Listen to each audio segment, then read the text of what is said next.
이상인 곳이 있어 시설물 관리와 안전사고에 유의해야 합니다. 강원 산지에 많은 눈이 내린 가운데 오늘까지 10cm 내외의 눈이 더 내릴 것으로 예상됩니다. KBS 제1라디오 5시 뉴스를 마칩니다. KBS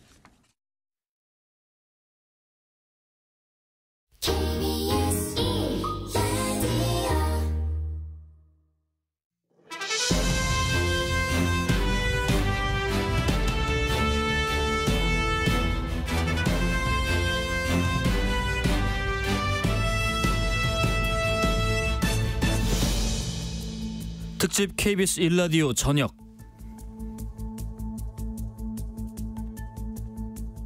안녕하세요. 특집 KBS 1라디오 저녁 진행자 KBS 김용준 기자입니다. 내년 4월 10일 총선이 120일 앞으로 다가왔습니다.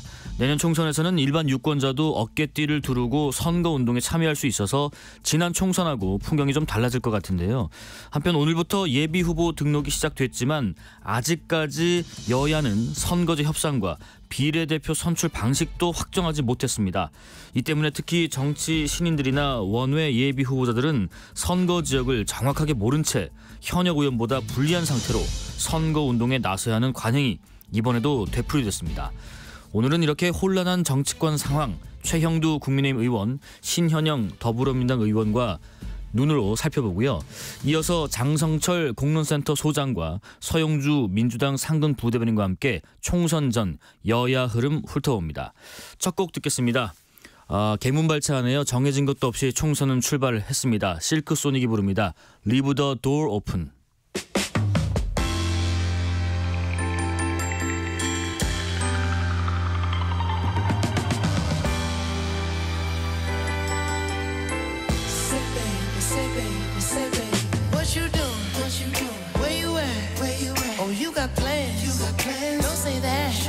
I'm sipping wine in a robe.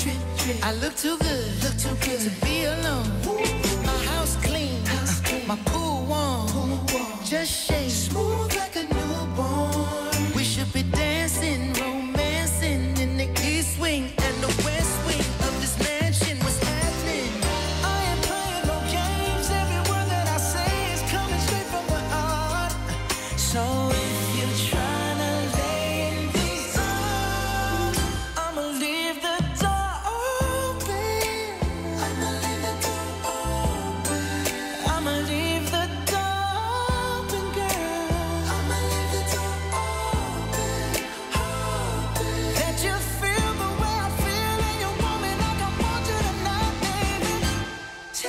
You're coming through. Ooh, you're so sweet, so tight, I won't bite unless you like. If you smoke, what you smoke? I got the haze. And if you're hungry, girl, I got the lace. Ooh, baby, don't keep me waiting. There's so much love we could be making. I'm talking kissing, cuddling. In the bathtub, girl, it's jumping, it's bubbling. I ain't playing no games. Every word that I say is coming straight from the heart. So if you're trying to lay in these arms, I'ma leave the door open. I'ma leave the door open, girl. I'ma leave the door open. That you feel the way I feel and you want me like I want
뉴스 브리핑입니다. 뉴스 브리핑 맡아주실 서은영 뉴스 큐레이터 모셨습니다. 안녕하십니까? 안녕하세요.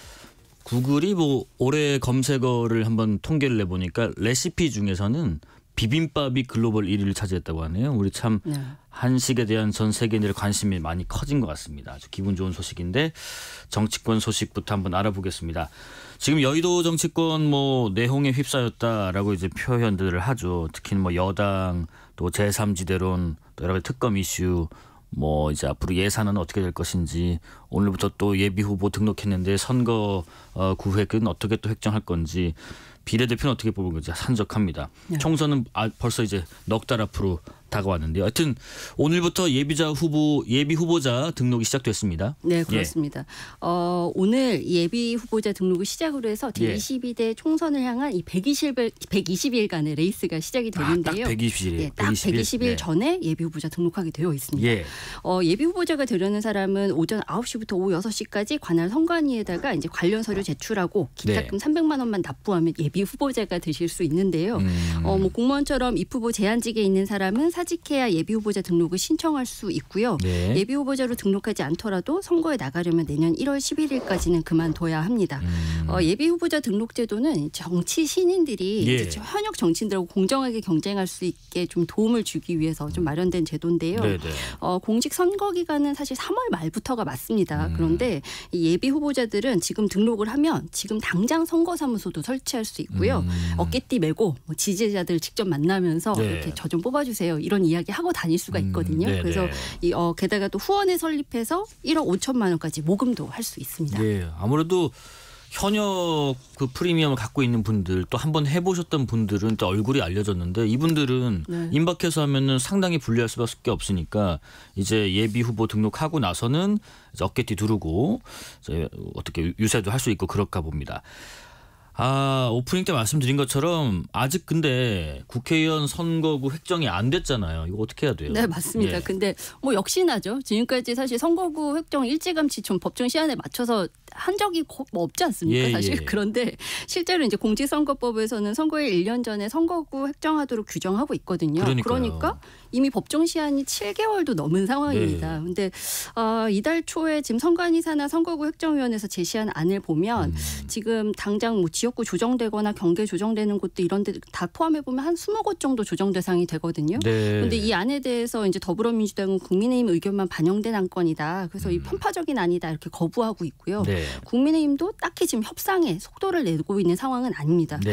근데 이렇게 선거구 획정이 지연되면요. 아까 저희가 처음부터 말씀드렸던 이 고스란히 피해를 보는 게 누구냐. 결국에는 인지도가 떨어지는 뭐 신인 내지는 뭐 원내정당 소속이 아닌 뭐 이제 그런 예비 후보자들이겠죠. 근데 가령 지금 선거구 확대 방안 논의 중인 포천, 가평 같은 데를 예로 들어보면요. 지금 연천을 합치네 마네 이런 이야기를 하고 있단 말이에요. 근데 연천까지 확대하면 이 면적이 2배로 늘어납니다. 그런 활동 지역이. 그럼 포천도 크고 연천도 엄청 커요. 그러니까요. 그런 서울보다 훨씬 큰 곳들이잖아요. 그래서 그러면 이제 결국은 후보 입장에서는 사무실을 어디에 내야 할지도 모르겠고 뭐 지역별 총선 공약도 이제 마련을 해야 되는데 이것도 좀 난해하고요. 그리고 이거 잘못 했다가 돈 잘못 쓰면은 선거구 아닌데 돈 썼다고 나중에 걸릴 수도 있고 회계할 때요. 그래서 이거 되게 복잡한 문제거든요. 그래서 이런 것들 보면은 지금 시급한데 선거구 확정하는 게 시급한데 이게 좀 좀처럼 논의가 좀 진척이 없고요. 또 한 가지 이제 비례대표 선거제도 역시 지금 논의가 좀 잘 안 되고 있습니다. 그러니까 국민의힘은 정당 득표율에 따라서 비례의석을 좀 단순 배분하자 이렇게 주장하고 있는데 민주당은 아직 공식 입장을 정하지 못하고 있는 상태입니다. 뭐 민주당 내에서도 뭐 과거로 돌아가니 많이 뭐 그러고 있습니다.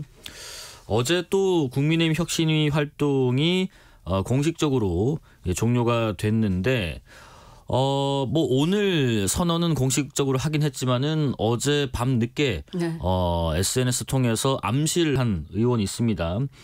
장제원 의원, 국민의힘 장제원 의원이 내년 총선 불출마하겠다. 혁신위 공식적인 일정 다 종료된 딱 그때 기다려서 했을까요? 어쨌을까요? 어쨌든 이 장제원 의원의 불출마 선언 이후에 어떻게 혁신위의 기대대로 주류의 희생론 화답을 한 거로 이해하면 될지요? 네, 일단 오늘 오전에 이제 기자회견한 내용들을 좀 보면요. 윤석열 정부의 성공보다 절박한 게 어디 있겠느냐. 이제 총선 승리가 윤석열 정부 성공의 최소 조건이다. 그러면서 또 한 번 백의종군의 길을 가겠다. 이번이 마지막 공직인 국회의원직이다. 이렇게 밝혔습니다. 다만 이번 이제 불출마 결정이 왜 어떤 연유에서 좀 결정이 된 것이냐. 혁신이 압박에 떠밀려서 한 거냐. 이런 질문에는 그런 결단이 아니다. 그러니까 선을 그었고요. 불출마를 결심하는 과정에서 뭐 윤 대통령이나 김기현 당대표와 교감했냐. 이런 질문에도 답을 하지는 않았습니다.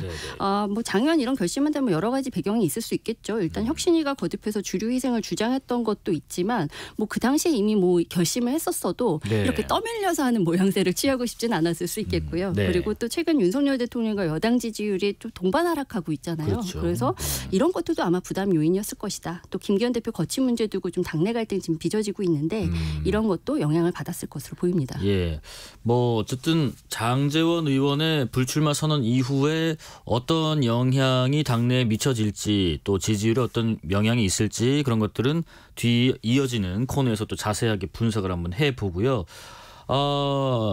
김기현 대표는 그럼 어떤 판단을 할까? 물론 뭐 어제 저희 라디오에 배현진 의원이 나와서 김기현 체제로 가되 김기현 대표가 굉장히 분명한 비전을 제시를 해야 된다. 어떻게 선거를 준비할 건지를 딱 내놔야 한다라는 의견도 있었지만은 반대 의견도 있습니다. 김기현 대표의 거취를 두고 뭐 사퇴해야 된다는 의견도 있고요.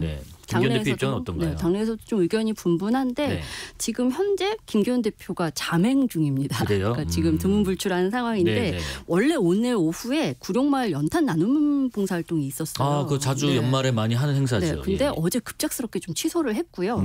그리고 주변에는 좀 이틀가량은 공식 활동 없이 좀 있겠다. 이렇게 좀 의사를 표현한 것으로 알려졌습니다.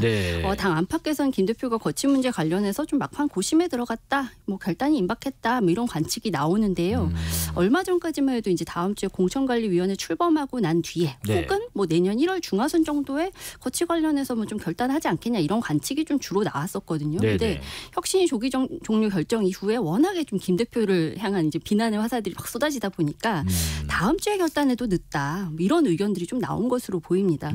다만 결단의 방향이 무엇이냐 이게 사실 뭐 중요한 거죠. 근데 지금의 자맹이 대표직 사퇴를 염두에 둔 것은 아닌 것 같다. 이런 이야기들이 좀 나와요. 그래서 불출마할 건지 뭐 혹은 울산 안에서 험지로 갈지 뭐 이런 것을 가지고 좀 장고하는 거 아니냐. 이런 이제 분석들이 현재로서는 우세합니다. 물론 일각에서는 김 대표가 당대표직 내려놓은 다음에 자신의 지역구를 고수할 거다. 이런 관측도 물론 있습니다. 당대표직만 내려놓고요. 그렇습니다. 그래서 김 대표 외에도 지금 윤핵관이라고 불린 권성동 의원이라든지 뭐 윤한홍 의원 뭐 이렇게 원조 친윤 의원들이 있잖아요. 이분들의 결정에도 좀 어떻게 영향을 미칠지. 그러니까 장제원 의원의 결정이 과연 이분들에게까지 영향을 미칠 것이냐. 이런 것들에 좀 관심이 쏠리는데 뭐 권 의원이나 윤 의원 같은 경우에는 아무래도 좀 지역구 활동을 좀 더 집중을 했었고 그래서 좀 청와대와 적절한 거리를 지켰다는 점에서 좀 장 의원과는 결이 좀 다른 게 아니냐. 이런 분석을 하시는 분들도 있더라고요. 또 다른 중진 의원들의 결정도 뭐 지금 관심사인데 국민의힘 전체 의원 111명 중에 3선 이상 중진이 31명이거든요. 근데 현재까지 그럼 이제 험지 출마 내지는 불출마를 선언한 사람이 또 누가 있느냐. 일단 현재로서는 부산 해운대갑 3선인 하태경 의원이 서울 종로구 출마 선언한 게 전부입니다. 하태경 의원은 뭐 저희 방송에서도 특정인을 딱 지목하면서 한번 붙자라고 한 적이 있고요. 하여튼 김기현 대표는 뭐 앞서 혁신안의 혁신안을 받아들이면서 질서 있게 반영하겠다. 그리고 모든 기득권을 내려놓겠다라고 했기 때문에 어떤 결정을 할지 좀 고심을 하고 있는 분위기인 것 같습니다. 자, 그리고 지금 국회에서는 정형식 헌법재판관 후보자 인사청문회 진행 중인데 지금 정 후보자가 과거에 뭐 해외 연수 갔을 때 뭐 논란이 있나요? 네, 그렇습니다. 그 미성년 자녀들을 이제 같이 동반한 이제 그 연수 프로그램 참여한 적이 있었는데요. 2003년의 일입니다. 이제 당시 이제 국제화 연수 프로그램으로 유럽을 방문을 했는데 초등학생, 중학생이었던 두 자녀를 함께 동반을 했던 거예요. 그런데 그 당시 이 두 자녀를 위해서 관용 여권을 발급받은 사실이 이번 인사청문회에서 좀 지적이 됐던 겁니다. 근데 규정상으로 단기 출장의 경우에는 이 자녀의 관용 관용 여권을 발급할 수가 없다고 하더라고요. 그래요. 네, 그래서 이런 지적이 좀 나오니까 정 후보자께서 이제 관용 여권 발급받은 것이 맞다, 그리고 부적절했다 이렇게 인정을 했습니다. 다만 당시 자녀들의 비용은 모두 본인이 부담을 했고 공무로 해외 나가면서 뭐 규정에 어긋나게 한 적 한 번도 없다 이렇게 좀 강조를 했는데 또 한 가지 좀 지적이 나왔던 게 민주당 뭔가요? 박용진 의원이 정 후보자가 2018년 이재용 삼성전자 회장의 이 국정농단 사건 항소심에서 1심의 실형 판결 깨고 이 징역형 집행유예 선고했던 점을 지적을 한 겁니다. 그러면서 이제 박 의원이 뭐 지금도 이재용 당시 피고인이 박근혜 전 대통령한테 협박당해서 뇌물을 가져다 줄 수밖에 없었던 피해자라고 생각하는 게 맞냐 이렇게 물었더니 정 후보자는 그렇게 생각한다라면서도 이 항소심 판결에서 해당 2심을 파기했던 것에 대해서는 대법원의 판단을 존중한다 이런 입장을 내놨습니다. 박용진 민주당 의원의 지적이었고 정 후보자의 답변까지 한번 들어봤습니다. 자, 이번에는 그 뭐 부실 감리 해서 뭐 오명이 많이 붙었죠. 뭐 순살 아파트 논란을 그렇습니다. 일으켰던 한국토지주택공사 LH 소식 짚어보겠습니다. 정부가 LH 혁신안을 내놨는데 좀 뾰족한 묘안이 됐으면 좋겠습니다. 네, 일단 이제 국토교통부가 인천 검단 신도시 LH 아파트 주차장 붕괴 사고의 후속 대책으로 LH 혁신 방안과 건설 카르텔 혁파 방안을 내놓은 건데요. 이게 순살 아파트의 원인이 뭐 건설 카르텔 때문이다라고 본 것 같네요. 그렇죠. 네, 가장 눈에 띄는 건 이제 LH가 사실상 독점하고 있는 이제 공공주택 공급 사업을 민간 건설사도 참여할 수 있게, 그 심지어 민간 건설사 단독으로도 할 수 있게 그래요. 경쟁 체제로 바꿔보겠다라는 겁니다. 지금은 LH가 단독 시행하거나 뭐 민간 건설사와 공동 시행하는 것만 가능하거든요. 그런데 앞으로는 입주자 만족도 같은 이제 평가 결과를 비교를 해서 집 더 잘 짓는 시행자가 더 많은 공공주택 공급할 수 있게 향후 공급 계획에 반영을 하겠다 이렇게 이야기를 했고요. LH가 만약에 소비자들의 선택을 결국 못 받게 된다. 그러면 아예 민간 중심의 공급 구조로 바꿀 수도 있다. 이게 LH 국토부의 설명입니다. 마찬가지로 이제 주택 건설 과정에서 LH가 독점하는 설계, 시공, 감리 업체 선정 권한도 전문기관에 좀 넘기기로 했어요. 근데 설계와 시공 같은 경우는 현재 이제 조달청이 담당을 하기로 했고요. 감리는 지금 법률 개정이 좀 필요해서 조달청이 처음엔 담당을 하다가 개정 후에는 국토안전관리원이 담당하기로 했습니다. 그러니까 이제 LH에 집중된 어떤 권한 그런 것들을 좀 분산시켜서 그렇습니다. 근본적인 좀 문제 해결을 풀 수 있도록 하고 또 공공주택 사업에 민간이 끼어들 수 있게끔 한다. 이렇게 독점을 깬다. 그래서 뭐 서로 짬짬이로 건설을 하고 또 감리에서 부실하게 나타나서 결국에는 일반인들이 피해보는 것을 근본적으로 막겠다 이건데 전관 업체들이 지금 부실해서 부실 감리를 해서 좀 문제가 많이 생겼다고 하더라고요. 이것 관련된 대책도 있는지요? 그렇죠. 그러니까 그게 바로 이제 건설 카르텔 이야기죠. 그러니까 LH에서 이제 오랜 기간 이제 근무를 하시던 뭐 부장급 내지 뭐 차장급 이런 분들이 퇴사 이후에 이제 퇴직 이후에 이제 비슷한 업체 관련 업체에 이제 재취업을 한다든지 뭐 투자를 한다든지 뭐 임원으로 재취업을 한다든지 이런 경우들이 굉장히 많았는데 이런 업체들의 문제는 결국에는 이제 뭐 수의계약 내지 뭐 이런 식으로 계속 이제 공사권을 따내는 감리권을 따내는 이런 문제들이 계속 비일비재했던 거예요. 그래서 현재는 자체 내규로 5년 이내에 퇴직자 혹은 이제 이 퇴직자가 임원인 회사까지 해서 수의계약을 제한하고는 있습니다. 그런데 이 회사들이 건축 설계를 공모한다든지 또 경쟁 입찰에 참여하는 건 아무런 제약이 없거든요.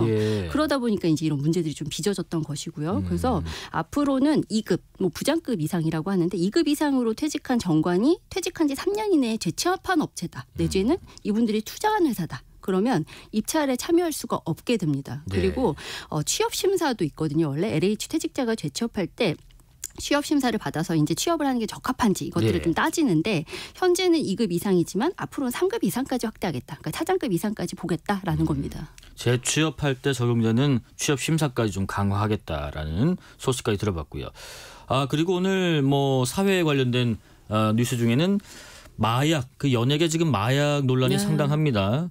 마약 상습 투약 혐의를 받은 배우 유아인 씨 첫 재판이 열렸는데 뭐라고 진술을 했고 또 재판 결과는 어떻게 나왔는지도 궁금하고요. 네, 일단 오늘 서울중앙지법에서 1차 공판이 열린 건데요. 뭐 혐의를 이제 크게 좀 나누자면 대마흡연, 뭐 그리고 이제 의료용 프로포폴 상습 투약, 뭐 수면제 불법 처방, 대마 흡연 교사, 뭐 증거인멸 교사 이렇게 있거든요. 혐의가 많네요. 많죠. 네네. 근데 오늘 공판에서 일단 이제 유아인 씨 변호인은 대마 흡연은 인정을 하기는 했습니다. 그런데 나머지 혐의는 좀 사실과 다르거나 과장된 측면이 있다 이렇게 좀 부인을 했는데요. 대마 흡입은 인정을 했어요. 네, 대마 흡입까지는 인정을 했습니다. 근데 지금 일단 유아인 씨 같은 경우에도 재판 끝난 뒤 취재진들 만난 자리에서 좀 공소 사실의 사실과 다른 부분들이 좀 있더라. 다수 존재한다. 해당 부분에 대해서는 재판 과정을 통해서 성실히 소명하도록 하겠다. 이렇게 밝힌 상태입니다. 네. 재판과 함께 지금 이제 이 유아인 씨 를 이제 변호하는 이 초호화 변호인단 꾸린 사실이 굉장히 좀 화제가 되기도 했어요. 관련 보도가 좀 많이 나왔는데 네네네. 변호인단을 보니까 고등법원 부장판사와 대검찰청 마약과장 출신, 마약 수사 전문 검찰 출신 이런 네. 분들이 좀 포함이 됐다고 하고요. 심지어 이제 2019년에 이제 기억하시겠지만 버닝썬 게이트라는 네. 게 있었잖아요. 그 당시 논란이 됐던 이제 카카오톡 단체 대화방 자료를 국민권익위원회에 공익 제보했던 방정현 변호사도 변호인단에 포함이 됐다고 합니다. 마약 상습 투약 혐의를 받는 유아인 씨 본명은 엄홍식으로 지금 재판 중이고요. 어쨌든 공소 사실과 다른 부분이 꽤 있지만 대마 흡입은 인정을 한 상태고요. 그렇습니다.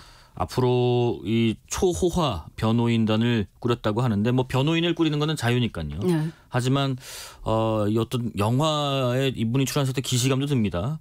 어쨌든 이 상습 투약 혐의 지금 혐의가 4가지.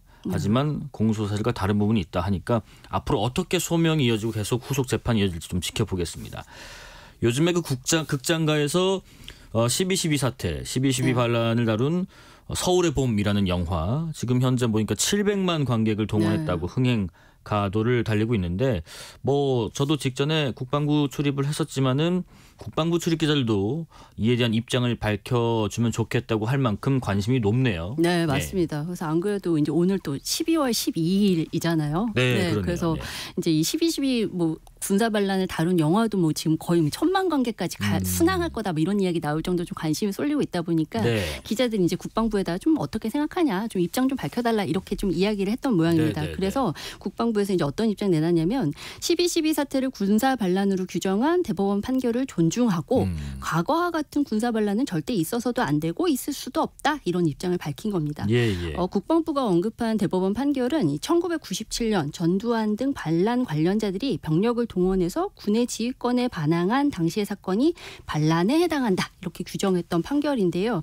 아무래도 지금 영화 막 흥행하고 난 뒤에 이제 그 대사가 좀 엄청 화제가 됐던 게 성공한 쿠데타는 뭐 혁명이다 뭐 이런 이야기를 하면서 사람들이 지금 이제 제대로 단죄를 하지 않았기 때문에 이런 반란은 언제든 다시 일어날 수 있다 이런 이야기들을 자꾸 하니까 성공하면 혁명, 대해서, 실패하면 맞습니다. 반란이야. 네, 맞습니다. 그래서 거기에 대해서 이제 이 국방부에서 좀 설명을 한 것으로 보이고요.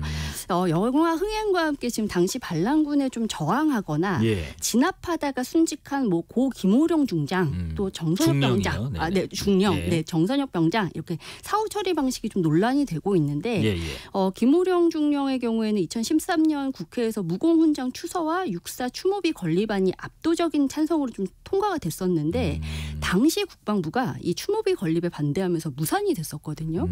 이 사안에 대해서 이제 국방부와 육군 모두 다른 육사 출신 순직자나 전사자들과 형평성 고려할 때 지금도 어렵다 이렇게 기존 입장을 좀 되풀이했고요. 또 정선혁 병장 배상 문제에 대해서도 현재 법규로는 좀 어렵다 이런 입장을 내놨습니다.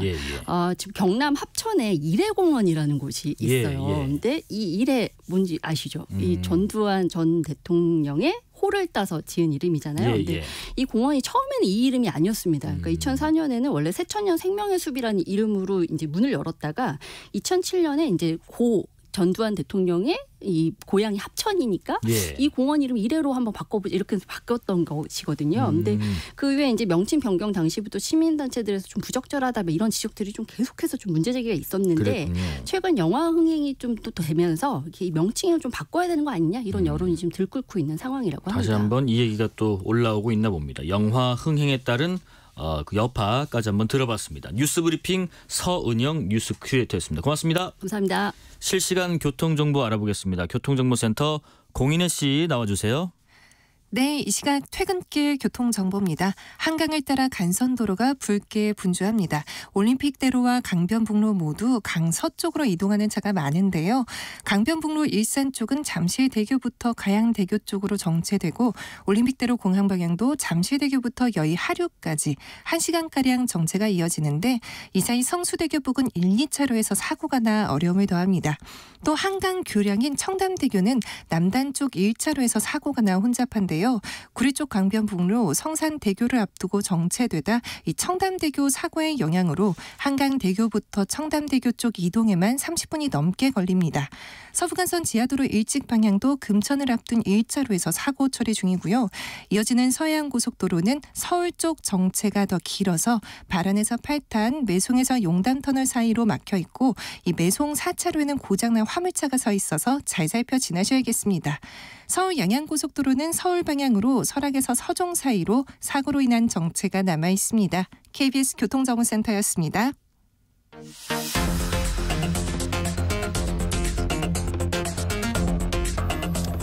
최가 신당입니다. 최가 신당 함께하실 두 분, 최형두 국민의힘 의원, 신현영 더불어민주당 의원 모셨습니다. 안녕하십니까? 네, 안녕하십니까? 네, 자리가 바뀌셨네요. 계속 문간에 계시다가 승진하셨습니다. 지난번에 재선 의원과 했기 때문에 또 원내 수석이라는 또 얼마나 중요한 위치를 하신 분입니까? 지금 원내 대변인 했었죠. 했었죠. 저는. 예. 원내 대변인끼리 초선끼리니까 뭐 이렇게. 아, 네, 네, 알겠습니다. 저는 요즘에 신당이 유행인데 신당이라니까 좀 새로운 느낌이네요. 그래요? 최가 신당. 저랑은 직접적인 관련은 예, 없습니다. 오늘 신당 얘기도 여쭤볼 겁니다. 예. 자, 우선은 임시국회 어제부터 시작됐는데 지금 예산안 처리 또 윤석열 정부 2기 내각 인사청문회 뭐 여러 현안이 산적해 있습니다. 항상 왜 연말 끝날 때 이렇게 시간 없을 때 이렇게 산적해 있을까요? 오늘 두 의원님과 짚어볼 건데 우선은 윤석열 정부 2기 내각 인사청문회 줄줄이 예정돼 있고 다음 주에 일단 송미령 농림축산식품부 장관 후보자 시작으로 최상목 경제부총리 후보자, 강도형 해수부 장관, 박상우 국토부 장관, 오영주 중기병체부 장관 후보자까지 일정은 잡혔고요. 아직 안 잡힌 분도 있고요. 우선 뭐 새로 오신 분 먼저 할까요? 신 의원님, 이 후보자분들 그리고 제가 거명하지 않은 김홍일 방통위원장 후보자 포함해서 제일 주목하고 있는 후보자 누구십니까? 예, 아무래도 2명 정도를 네. 뽑을 수 있는데요. 네. 장관 후보자로는 강도영 해수부 장관, 그리고 네. 박상우 국토부 장관, 두 분이요. 그리고 나머지 한 분은 플러스로 김홍일 우리 방통위원장님은 얘기 안 할 수는 없죠. 왜 이 두 분 그리고 플러스 한 분 이렇게 주목하고 계세요? 예, 강도영 해수부 장관 같은 경우에는 예. 이제 인사검증의 문제가 또 다시 드러나는 부분이거든요. 예. 음주운전 그리고 폭력 전과가 이게 윤석열 정부가 모르지 않았을 텐데 그럼에도 불구하고 네. 장관 후보자를 냈다. 이거 어디서 나오는 근자감인지 모르겠어요. 네네네. 그렇기 때문에 법무부의 인사정보관리단에 또 이런 부실한 검증이나 시스템에 과연 체계가 있는 것이냐 그런 부분에 있어서 상당한 비판이 있을 것 같은데 예. 몰랐다면 문제인데 알고서 그랬다면 이거는 국민을 무시하는 거다라는 네. 부분에 있어서 이게 논란이 끊이지 않을 것 같다는 생각이 들고요. 네. 두 번째로는 박상우 국토부 장관 후보자 역시 미르재단 하면 우리 또 LH 사장 재직 시절에 이런 청와대의 미르재단 지원할 때 개입설 본인이 예전에 국정감사 기관에서 부인을 하긴 했지만 예. 실제로 그렇지 않다는 게 드러나면서 고발까지 당할 뻔했었죠. 그런 부분에 있어서 지금 그 정권의 입맛대로 뭔가 이런 업무를 수행하는 사람 아니야? 네. 이런 의구심을 버릴 수가 없기 때문에 사실은 검증을 꼼꼼히 해볼 필요가 있다. 뭐 그 외에도 여러 지금 계속해서 단독이 나오고 있는 사실들이 있기 때문에 조금 더 지켜봐야 될 거라는 생각이 듭니다. 예. 그리고 우리 말씀하세요. 김홍일 네. 방통위원장님은 네네네. 이따가 할까요? 아니 괜찮습니다. 같이 해야 되나요? 쭉 하세요. 그러면은 또 최 의원님도 쭉 몰아서 제가 시간 드리면 됩니다. 이게 진짜 검찰공화국, 검사공화국 이 프레임에서 벗어나지 못하고 있어요. 윤석열 정권이. 예. 아니 하다 못해 검사가 방통위원장까지 해야 돼? 이런 부분에 있어서는 사실 국민의힘 내부에서도 이렇게 지적사항이 나왔던 정도로 예. 지금 언론 장악을 뭐 이동관 다음으로 하려고 하는 부분에 있어서 상당히 뭐 이분조차도 예전에 MB 때 뭐 BBK 사건도 있고 하기 때문에 예전에 MB 때 인사에 또 소환된 거 아니냐라는 네. 비판부터 해서 지금 이런 식으로 가면은 인사청문회가 뭔가 안정적으로 가기는 어려울 것 같다. 상당한 요동을 가지고 예. 또 이제 윤석열 정부에 대한 여러 가지 원망과 비판 그리고 국민에 대한 그런 신뢰가 무너지는 또 하나의 계기가 될 것 같아서 예. 좋은 분들을 보내주셔야 되는데 그렇지 않고 계속 문제가 있는 분들을 보내주시니까 저희로서도 참 검증을 더 꼼꼼히 할 수밖에 없다라는 것까지 말씀드리겠습니다. 자리가 사람을 만드네요. 제 왼쪽에 앉으신 최영도 의원님도 이렇게 좀 길게 말씀하시고 박 의원님 좀 기다리셨는데 최 의원님 좀 기다리셨습니다. 그러면 최 의원님께서도 반대로 뭐 기대가 되는 후보자도 말씀해 주시고요. 또 신 의원님의 의견에 또 반박도 해 주시죠. 예, 이번 인사는 한마디로 국정 쇄신 인사입니다. 예. 그동안 사실은 정치권에서 우리나라 이 대통령제가 내각제적 요소가 있어가지고 현역 의원들을 많이 발탁을 했습니다. 그 현역 의원들이 이제 본인의 희망에 따라서 또 다시 정계로 복귀하거나 이렇게 돼 있는 그건 뭐 지난 민주당 때부터 줄곧 이어져온 현상인데 이번 인사는 우선에 여성 이른바 그 서호남이라는 아주 단일한 어떤 칼라로 해서 너무 내각이라는 것이 국무회의라는 것이 서로 다양한 의견과 다양한 이해관계 또 다양한 계층을 대변해야 되는데 너무 단일한 사람들끼리 모여서 하는 거 아니냐는 비판이 있었지 않습니까? 그걸 깼다는 점에서 큰 의미가 있습니다. 그리고 대통령께서도 내가 아는 사람이 중요한 게 아니다. 그 내가 모르더라도 굉장히 유능하고 또 참신한 사람들, 새로운 사람들로 추천해달라고 했고요. 그래서 6명의 장관 후보자 중에 3분이 여성 장관인 후보자입니다. 다 50대죠. 예. 그리고 대학도 이제 무슨 대학이라는 그 단일한 데서 많이 벗어났고 서운함을 탈피했고요. 지역도 있고 이거 무엇보다 이제 쇄신해야 됩니다. 또 정부가 2년을 이제 들고 2년 후반째 아닙니까? 이제 3년을 곧 맞이해야 될 시기인데 그동안 장관들이 부족한 부분 또 각 부처가 부족한 부분이 있었다면은 새로운 어떤 동력을 찾아야 될 시점입니다. 그래서 각 분야의 전문가들을 좀 했고 중소벤처기업부 장관 같은 경우는 외교부 2차관을 했다고 오영주 외교부 2차관을 발탁을 했습니다. 이것도 상당히 새로운 발상이라고 봅니다. 왜냐하면은 중소기업 벤처부 내일 모레인가 21일인가 이게 사실 청문회 예정되어 있습니다. 그렇습니다. 뭐 청문회에서 여야는 함께 따져보겠습니다만 중소기업들 같은 경우도 지금 더 이상의 지금 국내라는 이런 좁은 시장이 아니라 해외 시장에 대한 신시장에 대한 개척 또 지금 우리 큰 기업들 큰 사업이 진행하면은 거기에 전방 후방으로 이어져 있는 수많은 서플라이 체인에 있는 중소기업들이 또 뛰어야 되거든요. 그래서 이미 중소기업 중앙위 같은 경우에도 해외 진출과 해외 교육을 통한 중소기업의 어떤 성장 이런 것들도 해왔습니다. 나머지 업무들은 사실 중소벤처기업부 같은 경우 보면은 중소기업 진흥공단이 있지요. 또 소상공인 진흥공단이 있고 아주 세밀하게 소상공인과 중소기업을 보살피는 이런 공공기관들이 있습니다. 그 공공기관과 함께 이제는 새로운 블루오션을 찾는 뭐 그런 기대를 지금 불러일으킨 것 같습니다. 여러 문제가 있는데 방통위원장에 대해서 자꾸 검사 출신이라 그러는데 변호사 출신입니다. 2013년인가 검사직을 벌써 10년 전 했어요. 그렇지만은 그리고 뭐 솔직한 이야기로 검사하고 제조 경력이 있는 분들이 대개는 보면은 사법시험도 좀 잘 보고 법무연수원 성적도 사법연수원 좋아가지고 변호사 판사 검사 했던 겁니다. 물론 이제 처음부터 재하를 택한 분들도 많이 있지만 그러나 이제 다양한 공직 경험을 해봤다는 게 강점이고 또 하나 변호사 출신으로서 이건 굉장히 강직하십니다. 저도 몇 차례 본 적이 있는데 이 충청도 분이시죠. 뭐 굉장히 참 공정한 분이다 보일 수 있고 지금 지난 직전에 문재인 정부에서 임명한 분도 법조인이었습니다. 그럼 뭐 법조인이 방통위원장 하면 안 된다면 그때는 시키지 말았어야죠.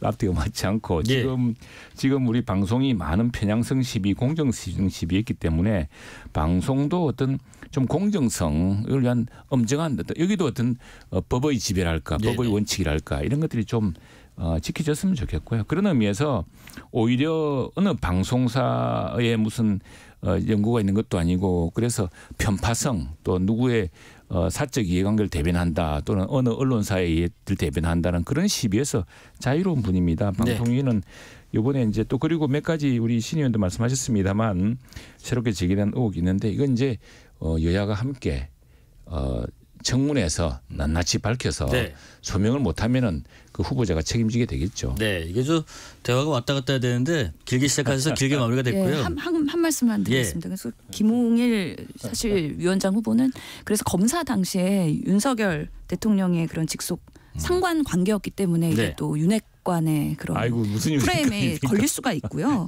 그다음에 실제로 권익위원장 하실 때도 언론 장악 이런 것들 윤석열 대통령의 앞장선 부분이 있어요. 그래서 예. 남영진 이사장 때는 같은 청탁금지법일 때 신속한 조사를 하다가 또 박민 KBS 사장일 때는 이것까지는 또 함흥차사로 일관하고 있고 예. 이런 일관성이나 이런 형평성의 문제 있을 때도 이게 정말 권력의 의중에 맞는 예. 방송 장악의 그런 의구심이 들기 때문에 이런 부분에 있어서는 참 위험한 인물이지 않나라는 예. 생각이 그 듭니다. 청문회를 해보시면 아마 김홍일 방통위원장 후보자 청문회 그리고 그분의 인품이라든가 그분의 말씀을 들어보면은 우리 신 의원님 의견이 좀 바뀔 거라 생각합니다. 한번 청문회 때 보시죠. 요거만으로도 1시간 할 수 있어요. 제 맘만 먹을 수 있는데 마음을 먹지 않겠습니다. 김홍일 방통위원장 관련된 청문회 일정이 잡히면 그때 또 치열하게 얘기 나눠보시죠. 그리고 지금 임시국회 최대 쟁점으로 꼽히는 것이 민주당이 추진하고 있는 이른바 쌍특검인데요. 민주당이 지금 오는 28일에 국회 본회의에서 쌍특검 처리한다는 입장 계속 이어가고 있는 거죠. 예, 그렇죠. 왜 이거를 계속 고수해야 합니까? 이게 쌍특검법 22일부터는 본회의에 자동 상정되는 시점입니다. 그래서 예, 예. 28일에 본회의가 예정돼 있기 때문에 그날 처리할 예정이고요. 실제로 이 김건희 여사에 대한 특검 국민들께서 왜 이 김건희 여사는 조사하지 않느냐라는 원성이 있기 때문에 네. 우리 국회가 해야 될 일을 한다고 생각을 하고요. 네. 사실은 이게 상정이 되고 이제 통과가 될 텐데 이제 나중에 이제 윤석열 대통령이 과연 거부권을 행사할지 그 거부권 이후에 제2 요구가 왔을 때 국민의힘이 어떤 판단을 할지 네네. 이런 부분에 있어서 국민들은 네. 초관심사가 될 수밖에 없기 때문에 알겠습니다. 우리 김건희 여사에 대한 부분들은 이쯤에서 정리를 하고 가야 된다. 예, 예. 예전에 조용한 내조 하신다 그랬는데 지금 활발한 활동을 하고 계시는 만큼 이제 여사여도 공정한 이런 수사의 잣대에서의 뭔가 그런 대한민국의 모습을 보여줄 필요가 있다고 생각합니다. 최 의원님께는 이렇게 여쭤볼게요. 네. 그러면은 국민의힘은 대통령께서 그 김건희 여사 특검법에 대해서 제2요건을 행사해야 된다라는 입장이시라면 네. 지금 이게 민주당에서 특검으로 총선을 치르려고 하는 건가 하는 그런 의구심 때문이십니까? 맞습니다. 그런 예. 계획으로 하는 것이죠. 지금 사실 김건희 여사에 대한 수사는 뭐 수사뿐 아니라 다음에 조사 대선 때 참 우리 민주당이 아쉬운 점은 이게 이제 대선 후보의 부인 예. 또 대통령의 부인이라는 이유로 말하자면 소프트 타겟처럼 생각해서 굉장히 심하게 공격하는 경향이 아주 있습니다. 그런데 당장 이제 이번에 문제되는 뭐 도이치모터스 사건 이런 거 보면요. 지난 왜 윤석열 대통령이 원래 민주당에서 임명한 검찰총장이지 않습니까? 예. 근데 그분이 이제 살아있는 권력을 수사하기 시작하니 갑자기 민주당이 공격하기 시작하고 그래서 그것도 안 되니까 말을 안 들으니까 쫓아내려고 그때 뭐 그 추미애 장관, 뭐 조국 장관 모든 박범계 장관이 나섰나요? 다 그냥 뭐 샅샅이 조사하고 뒷조사하고 핍박하고 그러지 않았습니까? 네네. 그 부인은 뭐 말할 것도 없죠. 부인은 그 당시에 그 검찰 수사를 샅샅이 했습니다. 그런데 당시에 이제 친문 검찰이죠. 친문 검찰이 그 한 거 보면은 조금만 기록을 살펴봐도 사실은 도이치모터스 사건이 과연 주가조작 사건이냐 그리고 김건희 여사가 이 주가조작에 관여했나 문제가 다 드러납니다. 그렇게 문제됐으면은 지난 시기에는 없는 사실도 허위 조작 뉴스를 만들어서 김만배가 뭐 이야기해가지고 아니 뭐 윤석열 검사가 커피를 타이트하는 거짓말을 만들 정도로 대선 판을 자주자를 했는데 뭐라도 나왔으면 그때 넘어갔겠습니까? 네. 그런데 아무튼 이게 뭐 그 윤석열 대통령 그 부인에 대한 공세 같은 게 여론에 좀 뭐 키고 또 하나는 두 번째는 이제 이게 대통령 선거 국회의원 선거를 앞두고 대통령이 대통령 부인에 대한 특검을 거부를 하면은 제2 요구를 하면은 스스로 자기 모순에 빠지는 거 아니냐 이런 어떤 함정을 노린 것 같은데 그러나 국가의 공권력이라는 것을 이미 다 입증되고 다 드러난 사안을 가지고 정치적 공격용으로 사용하는 것들을 우리가 그대로 받아들이라. 정치적으로 우리가 불리하니까 예. 받아들이라고 이야기할 예. 수는 없죠. 이건 뭐 제 의견을 당연히 요구해야 되는 상황이라 생각합니다. 국가의 공권력을 이런 식으로 뭐 낭비해서는 안 됩니다. 보태실 말씀 있으면 짧게 듣고 다음 질문 넘어갈게요. 예, 그냥 민주당 의원들한테 하는 만큼만 했으면 좋겠어요. 지금 여사님은 서면 조사 받으셨어요. 소환 한 번도 안 됐고요. 예. 압수수색 전혀 없었습니다. 지금 뭐 명품백 논란 이런 것도 있었으면 예전 같으면 민주당 의원 이슈면은요 당장 압수수색하고 끌려갔습니다. 네. 그렇지 공정한 않습니까? 수사를 했으면 좋겠다. 아니면은 정말 그전에 신문검찰대 사사치 했고요. 그 일방만 명품백만 따로 이야기를 탄압하는 합시다. 것들이 국민들이 아 이거는 정말 수사기관의 공정성에 대해서 의구심을 가질 수밖에 없는 상황이다라고 생각합니다. 민주당이 그런 걸로 공세를 하시는데 사실은 진실은 다 드러납니다. 그 나중에 예. 보시죠. 예. 알겠습니다. 요거는 그냥 답변만 짧게 네, 들어볼게요. 국민의힘 공관위는 예정대로 구성됩니까? 뭐 밀어주고 이런 거 없어요? 특별하게? 원래 언제 예정이라는 말이 있었습니까? 뭐 중순쯤 뭐 간다는 얘기 그렇게 하도 되겠습니까? 새로운 국민이 이제 펼쳐지고 있는 것 같습니다. 요즘은 짧게 코멘트만 듣고 네네. 넘어가고요. 오늘부터 하여튼 좀 그것도 뭐 발전적인 얘기를 해볼까요? 총선 예비 후보 등록이 시작됐는데 민주당이 어제 영입 인재 1호 환경단체 출신의 박지혜 변호사님을 발표를 했고 또 국민의힘은 이수정 교수님 등을 발표를 했는데 일단 우리 신현영 의원님께서 먼저 국민의힘의 인재 영입 인재에 대해서 먼저 한번 평가를 해주시겠어요? 그래서 이번에는 긍정적인 평가를 해보고 싶습니다. 아 그렇습니까? 예, 칭찬도 해야죠 우리 최영두 의원님 얼마나. 예. 우선은 5명을 발표했는데 그중에서 저는 하정은 소아과 의사 새롭다고 생각을 했어요. 워낙에 육아 서적하셨던 네네. 대중적인 인물이시거든요. 특히나 요즘에 소아과에 대한 문제, 필수 의료 붕괴 문제가 중요하기 때문에 정부 여당에서도 이런 부분에 대한 의지를 저는 반영한 거라고 생각하기 때문에 우선은 보건의료 체계를 개선하는 데 있어서 좋은 인물이 들어간 것 같다라는 네. 생각이 드는데 또 한편 새로운 거는 이분이 출마는 안 하겠다고 하셨어요. 그리고 본인이 전문위원처럼 조언을 하겠다고 했고 만약에 내 말이 먹히지 않으면 나는 그만둘 거다까지 선언하셨어요. 지금 보면은 요즘에 국민의힘에서 의사들이 열일을 하고 있습니다. 이뉴한 혁신위원장 물론 실패했다고 보입니다. 그래서 의사가 진단을 제대로 하면 처방까지 먹히고 치료가 돼야 되는데 네. 과연 그럴 수 있는 국민의힘인지는 매우 의문이 되겠지만 하정훈 그래도 우리 선생님이 들어간 만큼 좋은 정책을 정부 여당에서 견인해 줬으면 좋겠다라고 네. 하면서 긍정적인 코멘트만 하겠습니다. 칭찬과 살짝의 채찍가 했습니다. 그 우리 최 의원님 박지혜 변호사 환경단체 출신의 변호사 민주당의 인재 영입 1호 발표 포함해서 예. 민주당 인재 영입도 한번 잠깐 코멘트해 주시겠어요? 1호가 있고 다음에 2호가 있었습니까? 이런만 있어요. 네, 아직은 한참 됐어요. 1호죠. 인재영입에 상당히 난관이 좀 요즘 별로 그렇게 이재명 대표 인기가 없어서 인재영입에 아니 요즘에 정치 혐오가 있어서 좋은 분들이 양당에 다 들어오기 꺼려한다는 얘기가 있더라고요. 안타깝습니다. 정치가 예. 좋은 분들이 많이 참여해야 좋은 정치가 또 이어지는데 예. 뭐 그런 말이 있습니다. 좋은 사람 보내놔도 여의도 가면 이상하게 변한다는 망가진다. 예. 사실 저도 뭐 이렇게 하마평 오르는 분들 취재한다고 전화를 들어보면 누구라고 기자를 밝히자마자 아니래요. 내가 묻지도 않았는데 뭘 물어봤다고 아니래요. 그러니까 그만큼 좀 어려움이 많으신 것 같은데 예. 자 그러면 이제는 반대로 민주당에서는 인재 영입 인재 이런 면을 좀 신경을 쓰고 있다고 그러면 썼으면 좋겠다는 게 뭐가 있을까요? 아무래도 영입인재 발표했을 때 뭔가 도덕성 논란이 있으면 안 되기 때문에 예. 검증은 매우 철저히 할 필요가 있다라는 생각이 들고요. 예. 근데 우리가 인재 영입을 하면서 민주당에 보이지 않는 새로운 가치나 변화하는 모습을 사실 인물로서 상징적으로 보이는 거기 때문에 예. 저희는 청년이면서도 전문성 있는 사람들 그리고 실제로 우리 당에서의 취약한 여러 가지 그 사각지대를 메꿀 수 있는 그런 정책적인 메시지를 줄 수 있는 분들 이런 분들이 많이 오셨으면 좋겠어요. 그리고 지금 워낙에 경제와 민생 이런 게 어렵기 때문에 예. 또 경제 전문가도 좋고 그리고 민생을 챙길 수 있는 정말 실용주의적인 분들 그래서 민주당이 이런 분들 하고 깜짝 할 수 있는 뭐 그런 젊은 벤처인 뭐 이런 분들도 좋을 것 같고요. 네네. 많은 분들이 오셔가지고 활약을 했으면 좋겠다는 바람입니다. 최 의원님께서는 국민의힘에 이런 인재가 앞으로도 계속 오면 좋겠다. 어떤 바람이 있으십니까? 예, 정말 우리나라가 여러 가지 안팎이 어렵습니다. 이런 것들을 새로운 비전과 새로운 전망 또 그리고 무엇보다 정치권 전체가 지금 국민들의 신뢰를 상실한 만큼 네. 그런 새로운 신뢰를 불러일으킬 정말 진실한 분들 이런 분들이 와서 정치에 대한 새로운 기대를 좀 불러일으켰으면 좋겠습니다. 네. 하여튼 뭐 예비 후보 등록도 하고 있고 인재영입도 하고 있는데 당 상황 그렇게 뭐 만만치는 않은 것 같습니다. 일단 국민의힘요.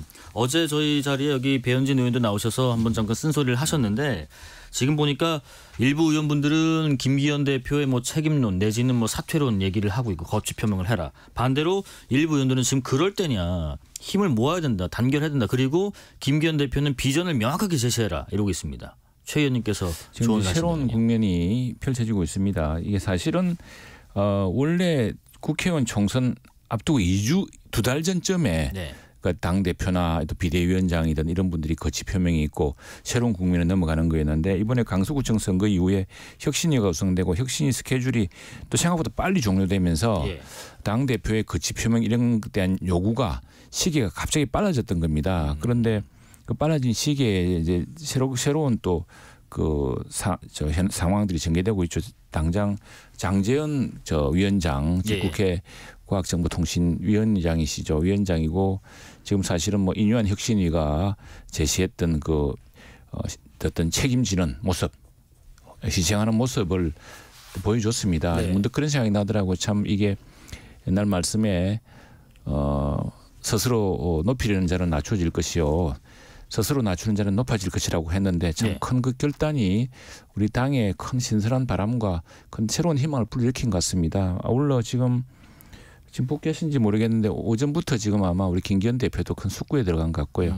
어떤 결정하실까요? 그건 지켜봐야죠. 지켜봐야 되는데 어제 뭐 상당히 그 비장한 말씀을 하셨죠. 네. 지금 책임 문제도 우리 전체의 책임 그리고 이 책임이 얼마나 무겁습니까? 그게 당 대표 개인의 거취, 당 대표의 뭐 6선, 5선 이런 문제가 아니고 지금 우리 당과 우리 정부의 운명이 걸린 선거 아니겠습니까? 그 선거를 어떻게 치를 것인가에 대한 큰 비전이 있겠죠. 또 하나 어차피 공관위원회 구성되면 이제 새로운 공천 원칙이라든가 또는 인물이라든가 이게 이제 새롭게 주목받게 될 테고 또 하나 선거가 민주당도 그렇게 되겠죠. 이제 선대위가 발족하게 되면은 그 무슨 정책으로 무슨 비전으로 이 어려운 나라를 어떻게 이끌 것인가에 대한 그 정책과 비전이 또 나와야 됩니다. 이 두 가지 국면이 나오는 시점이 지금 빨라지고 있다 이렇게 생각합니다. 알겠습니다. 민주당 같은 경우에는요 지금 뭐 원칙과 상실 의원분들 모임에 계신 분들 계속해서 이재명 대표의 어떤 리더십에 대해서 문제를 삼고 비판 발언을 쏟아내고 있고 그러면서 이낙연 전 민주당 대표께서도 신당 창당 뭐 가시화다 민주당이 좀 술렁이고 있다 이런 얘기도 있는데 실제로 민주당의 분위기가 좀 그렇게 술렁이고 있는지 또 이낙연 전 대표가 신당 창당을 할 것이라고 생각하시는지요? 실제로 총선 전에는 아무래도 내부에서 이렇게 요동치는 부분들은 분명히 있는 건 사실입니다. 그래요? 근데 우리 민주당이 뭐 지난 3번의 선거도 졌고 그러면서 보궐선거를 처음으로 이겼는데 그렇습니다. 우리는 분당은 안 된다. 그거에 대한 정신의 의원님들의 그 명확한 그런 개념들이 있기 때문에 어떠한 어려움이 있어도 우리는 뭉쳐서 같이 간다. 다만 지금 원칙과 상식에 있는 의원님들은 내부에서 우리 내부에 있는 그런 구태함 아니면은 너무 친명일세로 가는 부분에 있어서는 변화가 필요하다라는 목소리 내고 계시는 거거든요. 그런 부분에서 저는 내부에서의 좀 더 뭔가 변화된 혁신의 모습, 업그레이드된 모습을 국민들한테 꼭 보여야 된다고 생각을 하고요. 다만 이제 당 내에서 당을 아끼면서 민주당이 변하길 바라는 쓴소리 이런 것들은 저는 충분히 듣고 반영하고 그러면서 발전해 나가야 된다고 생각하지만 당 밖으로 나가서 이렇게 민주당을 뭔가 공격하거나 비판하거나 그런 것들은 당의 발전을 위해서는 실질적으로 도움이 별로 안 된다. 그런 면에서 많은 의원들이 이낙연 대표의 전 대표의 신당 창당에 대해서는 비판을 하고 있는 거고요. 정말 민주당을 사랑하는 민주당 인사라면 내부에 들어와서 이 당을 고쳐서 제대로 쓰기 위해서 노력을 해야 되는 거 아니냐. 그런 부분에 있어서 신당 창당이 과연 성공할까? 저는 어렵지 않을까 생각합니다. 짧게만 보충 좀 드릴게요. 지금 김민석 의원께서 제가 은어니까 뭐 표현은 안 하겠습니다만 그런 발언을 하고 있고 또 비명계에서는 김민세다 이러면서 또 반박하고 있고요. 이런 분위기가 민주당에서는 지금 어떻게 받아들이고 있어요? 매우 불편하죠. 예. 실제로는 이미 오래된 정치인 분들이고 예. 그런 분들이 서로를 뭔가 공격하고 비판하는 것 자체가 이제는 조금 더 우리 당이 더 새롭게 바뀌고 새로운 정치인들이 더 중심에 서야 되지 않냐라는 더 필요성을 느끼게 하는 하나의 현상인 것 같아서 저는 지금 장제원 의원님이 오늘 결단하신 것처럼 그런 영향들이 민주당에도 긍정적인 신호로 좋은 영향을 줄 것이다. 네. 그래서 양당이 총선을 앞두고 서로 어떻게 변화하고 바꾸기 경쟁을 할 것이냐 이런 부분에 이제는 들어갔다라고 예. 생각을 합니다. 한 1, 2분 남아서요. 마지막 질문 공통적으로 드릴게요. 최 의원님. 네. 내년 총선에 도입될 선거구 획정안 아직 뭐 어떻게 안 됐고요. 또 그리고 비례대표 선거제 개편 어떻게 할지도 안 됐습니다. 비례대표 선거제 개편에 대해서 어떤 입장이세요? 지금 사실 이제 비례대표제를 좁혀가지고 예. 이 비례대표제 문제로 모든 걸 다 풀 수가 없습니다. 네네. 사실은 선거제도를 풀었다면 비례성 대표성을 좀 높일 수 있는데 네. 그건 국민 여론 또 민주당의 전략 뭐 다수당의 민주당의 전략 이런 것 때문에 결국에는 소선거구제로 또 253석의 제도로 지금 굳혀지게 되었는데 47석만으로 풀기는 어렵습니다. 어려운데 어쨌거나 지금 스스로가 위선에 빠지게 되는 위성정당론 이런 것들은 위성정당을 만들어서도 안 되겠지만 위성정당을 만들게 되는 위선에 스스로 빠지지 말아야죠. 민주당 같은 경우 이전에 그거 안 한다고 그랬다가 하게 되지 않습니까? 네. 이게 우리나라가 책임 정치를 원하는 국민들이 많습니다. 그래서 지금 소수당이라는 게 다 좋은 게 아니고 소수당이 나와서 극우 극자가 나오고 또 정말 국민들이 수용하기 엉뚱한 정당이 나와서 두 전통적인 당을 흔들고 이렇게 하면은 그게 과연 정치 안정에 도움될 것이냐. 네. 탄핵만을 목적으로 한 정당이 나오는 게 그게 정치 발전에 도움될 것이냐. 이런 것들 때문에 저는 안정적인 병립형 비례대표를 가는데 그 방식을 둘러싸고서는 권역별 병립형이냐 네. 아니면 새로운 방식의 좀 더 대표성을 높이는 병립형이냐에 대해서는 여야가 마지막 논의를 해봐야 할 것 같습니다. 시간이 다 됐네요. 신 의원님 한 20초 정도요. 저희 20일 날 의원총회를 합니다. 그래서 설문조사 했기 때문에 그걸로 결론을 내야 되는 시점이고요. 저는 최영두 의원님의 일정 부분에 그런 국민의힘이 그렇다면 우리 민주당은 어떤 승리의 방식을 선택할 것이냐라고 고민했을 때 같은 룰로 같이 가야지 한쪽만 위성정당을 만들고 한쪽은 그렇지 않고 이런 게임의 룰에서는 선거하기 어렵다라고 생각을 합니다. 뭐 대화가 오늘 발전적으로 끝나서 뿌듯합니다. 제가 잘한 것 같네요. 제가 최영두 의원님 좋아합니다. 예. 예. 최영두 국민의 의원 그리고 민주당의 신현정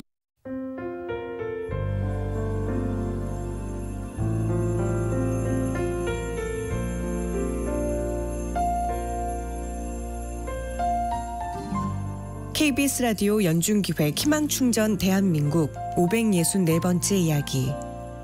안녕하세요. 아나운서 이현주입니다. 비좁은 한 평짜리 컨테이너 방. 현재 소리내 5식구가 머무는 공간입니다. 얼마 전 큰 화재로 집의 절반이 넘게 타버린 소리내. 불길에 내려앉은 지붕과 휑하게 뚫린 벽. 하루빨리 공사가 필요하지만 소리내 사정은 어렵기만 한데요. 비정형 치매를 앓고 있어 일을 할 수 없는 아빠와 소통이 서투른 베트남인 엄마, 이번 화재로 화상을 입은 동생까지. 보금자리마저 사라진 추운 겨울, 모든 게 불안한 소리 가족은 앞으로의 시간이 막막하기만 합니다. 몸과 마음이 모두 지쳐있는 소리내 가족을 위해 여러분이 위로와 격려를 보내주세요.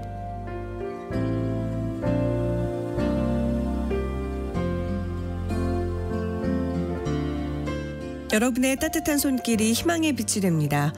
ARS 060-700-1580 060-700-1580 한 통화 3,000원으로 희망을 선물해 주세요. KBS 라디오 연중기획 희망충전 대한민국은 초록우산 어린이재단, 인탑스 주식회사 그리고 청취자 여러분과 함께합니다. ARS 060-700-1580 한 통화 3,000원입니다.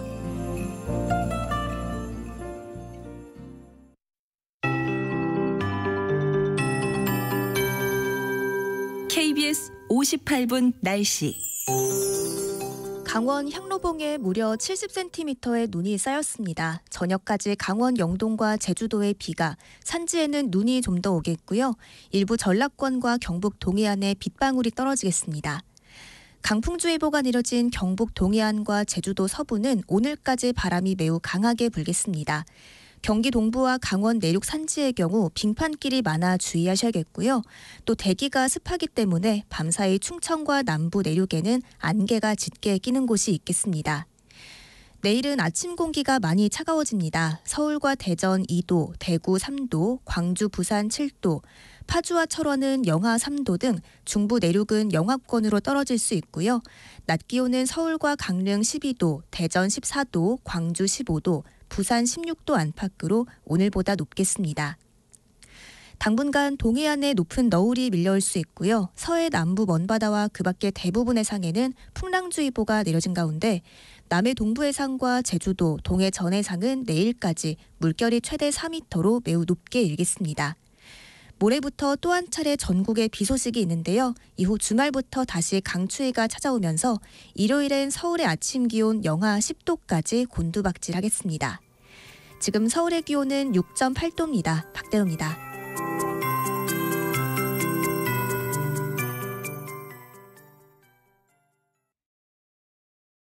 정성을 다하는 국민의 방송 KBS가 6시를 알려드립니다.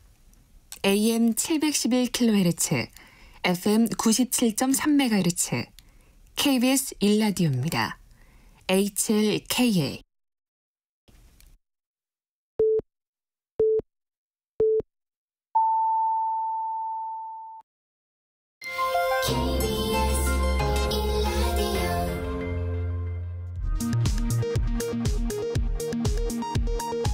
이 시각 라디오 정보센터 뉴스입니다. 오늘 열린 국회 법제사법위원회의 정형식 헌법재판관 후보자 인사청문회에서 여야는 더불어민주당의 탄핵소추와 윤석열 대통령의 거부권 행사 관련 현안을 두고 공방을 벌였습니다. 국민의힘 친윤 핵심으로 꼽히는 장제원 의원이 내년 총선 불출마를 공식 선언하면서 자신을 밝고 총선에서 승리해달라고 밝혔습니다. 친명계인 더불어민주당 김민석 의원이 이낙연 신당론은 결국 윤석열 검찰 독재의 공작 정치에 놀아나는 사이비 야당이 될 것이라고 맹비난하자 비명계 의원들은 16대 대선 당시 김 의원의 행적을 거론하며 반발했습니다.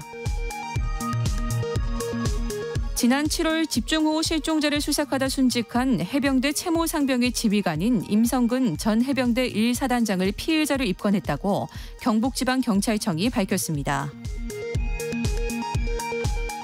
음대 입시 비리 의혹을 수사하는 경찰이 서울대 입학본부와 음대 사무실 등에 대한 압수수색에 나섰습니다. 지금까지 라디오 정보센터 뉴스 정한나였습니다.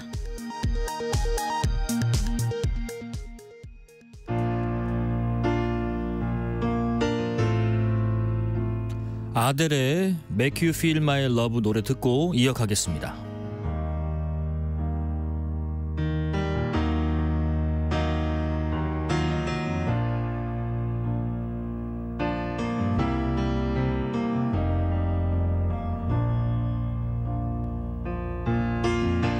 When the rain is blowing in your face and the whole world is on your case, I could offer you a warm embrace to make you feel my love. When the evening shadows and the stars appear and there is no one there to dry your tears, I could hold you for a million years to make you feel my love. I know you haven't made your mind up yet, but I will never do you wrong. I've known it from the moment that we met. No doubt in my mind where you belong. I'd go hungry, I go black and blue, I go crawling down the avenue.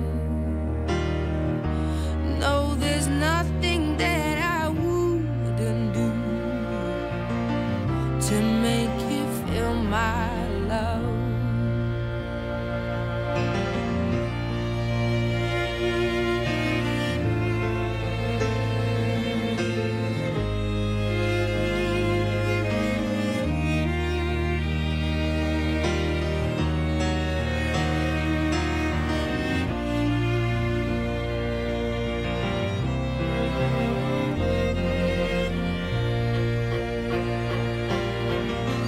The storms are raging on the rolling sea and on the highway of regret. The winds of change are blowing wild and free. You ain't seen nothing like me yet. I could make you happy, make your dreams come true. Nothing that I wouldn't do. Go to the ends of the earth for you to make you feel my love. To make you feel my love.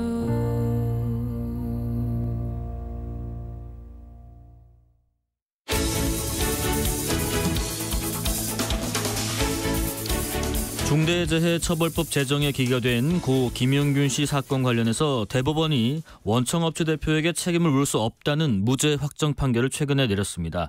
지난 5년간 노동 현장과 법안에는 어떤 변화가 있었는지 김용균 씨 어머니이자 김용균재단 김미숙 이사장 그리고 태안화력발전소에서 일하고 있는 이태성 발전 비정규 노조 간사 모셨습니다. 안녕하십니까? 어서 오십시오. 안녕하세요. 반갑습니다.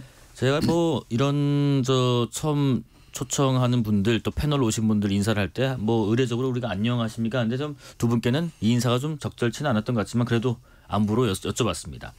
우선은요, 고 김용균 씨 5주기를 맞아서 지난 주말에 서울 도심에서 추모제가 열렸습니다.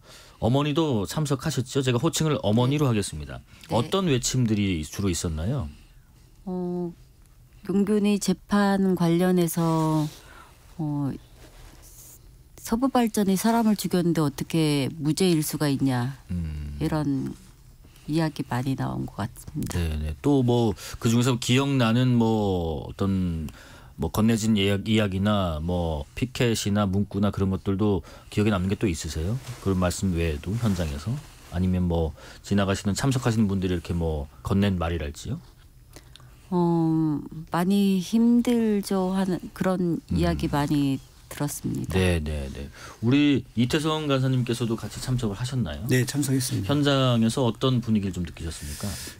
어쨌든 24살의 청년 노동자의 안타까운 죽음이 있지 않습니까? 네. 그래서 일하다 죽지 않게 그리고 특히나 차별받지 않는 노동 현장 그리고 매일 죽어서 노동 현장에서 안타까움을 죽음을 맞이하는 사람들 예.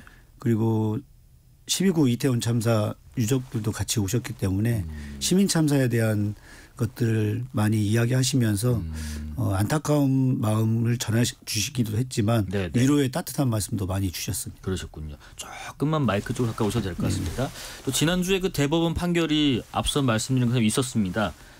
사고 5년 만에 김용균 씨의 사고의 형사 책임을 원청업체 대표에게 물을 수 없다라는 대법원의 결론이었고 특히나 그 2심 재판부가 김 전 사장에게 작업 환경을 점검하고 위험 예방 조치를 이행할 직접적인 의무를 갖는다고 보기 어렵다면서 무죄를 선고했던 원심 판결에 법리 등을 오해한 잘못이 없다라는 것이 대법원 결론이었는데 우선 어머니 입장은 당일에도 기자회견 형식을 통해서 밝히셨지만 다시 한번 입장을 좀 듣고 싶습니다.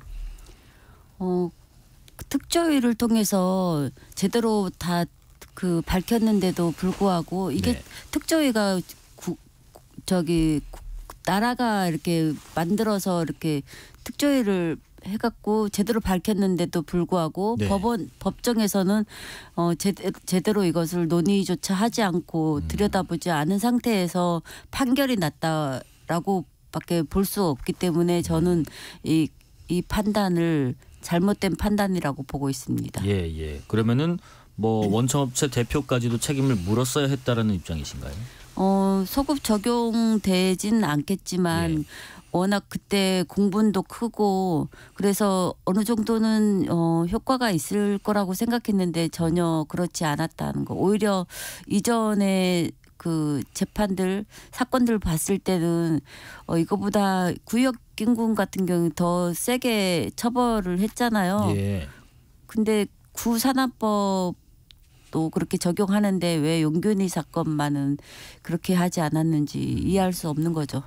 우리 이태성 간사님도 혹시 비슷한 의견이신가요? 서부발전에서 원청이라고 하는 발전사는 네.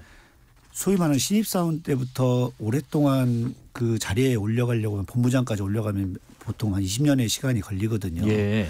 그러면은 그 현장을 누구보다 잘하는 원청의 감독자라든지 안전관리자가 되는 겁니다. 네네. 그렇기 때문에 현장을 몰라서 책임이 없다는 대법원의 판단은 저희는 납득할 수가 없고요. 예. 그 말의 의미가 결국은 책임은 있지만 처벌은 할 수 없다라는 것들로 인식될 수밖에 없기 때문에 예. 그런 인식들이 사실 국민들이 다 아실 거라고 저는 생각하거든요. 누가 책임이 진짜 있는지 예. 누가 책임을 져야 되는지에 대한 것들은 서부발전이라는 것은 국민들이 다 알고 계실 거라고 저는 믿습니다.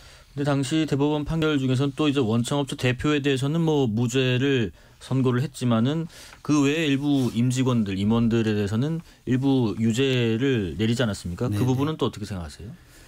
유죄를 내리긴 했지만 그 유죄 자체에 한 실형은 하나도 없었고 다 집행유예로 판단을 했지 않습니까? 네네. 그리고 그 과정에서 물론 원청의 책임을 일부 인정하는 것들을 판결은 하긴 했지만 예. 그 책임이 중하게 그리고 사람이 그 24살의 청년 노동자가 컨베이어벨트에 머리와 몸이 분리되면서까지 죽은 죽음의 그 책임에 대한 것들을 진정한 법원이 판단을 했냐라고 봤을 때는 저는 그렇게 생각하지 않고요. 오히려 법원이 면죄부를 주고 노동자의 죽음을 깃털처럼 가볍게 판결한 그 공범이라고 저는 생각합니다. 제가 그 대법원 판결 문구 중에서 그 부분을 좀 여쭤볼게요.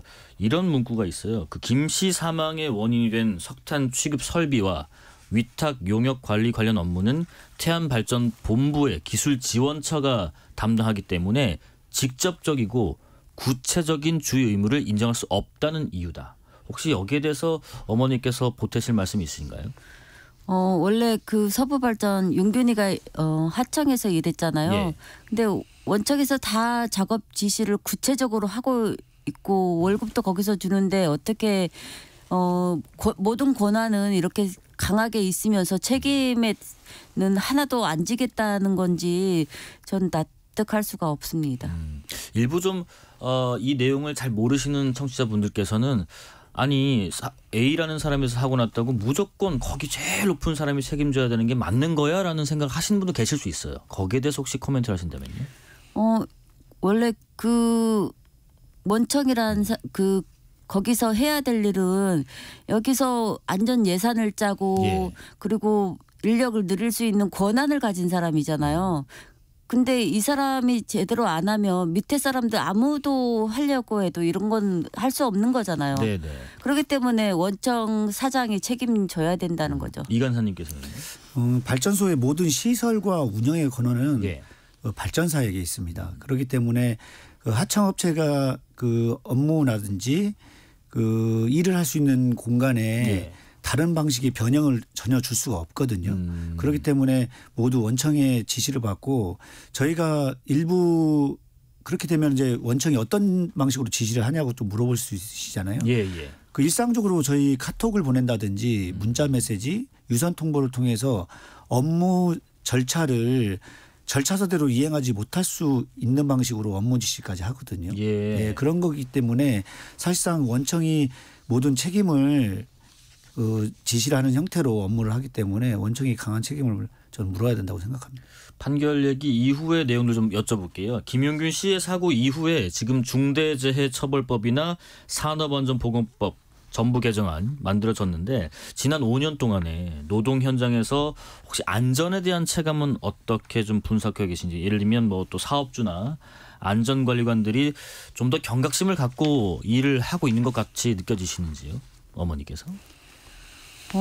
제가 보기에는 이제 산안법 통과되고 예. 중처법 이제 이후에 조금은 이제 경각심은 있지만 또 뭐 50인 유예라든지 그동안 3년을 2년을 유예하고 3년을 기간을 줬잖아요. 안전해지도록 만들어라 그런 조건에서 유예를 했는데 지금까지 아무것도 안 하고 있는 상태에서 또 그렇게 하는 것은 네. 유예를 시키는 것은 똑같은 상황이 반복될 수밖에 없고 이게 오히려 법 취지가 무력해지는 거 아닌가 생각합니다. 이 간사님 왜 발전소가 네네. 안전 수칙을 손보고 설비 정비를 마쳤다. 그리고 2인 1조 작업을 지키고 있다. 이런 입장인 거죠? 네네. 지금 그 입장에 대해서 혹시 설명해 주실 부분이 있으실까요? 용균이가 예. 죽고 가장 발전소 현장이 바뀐 것이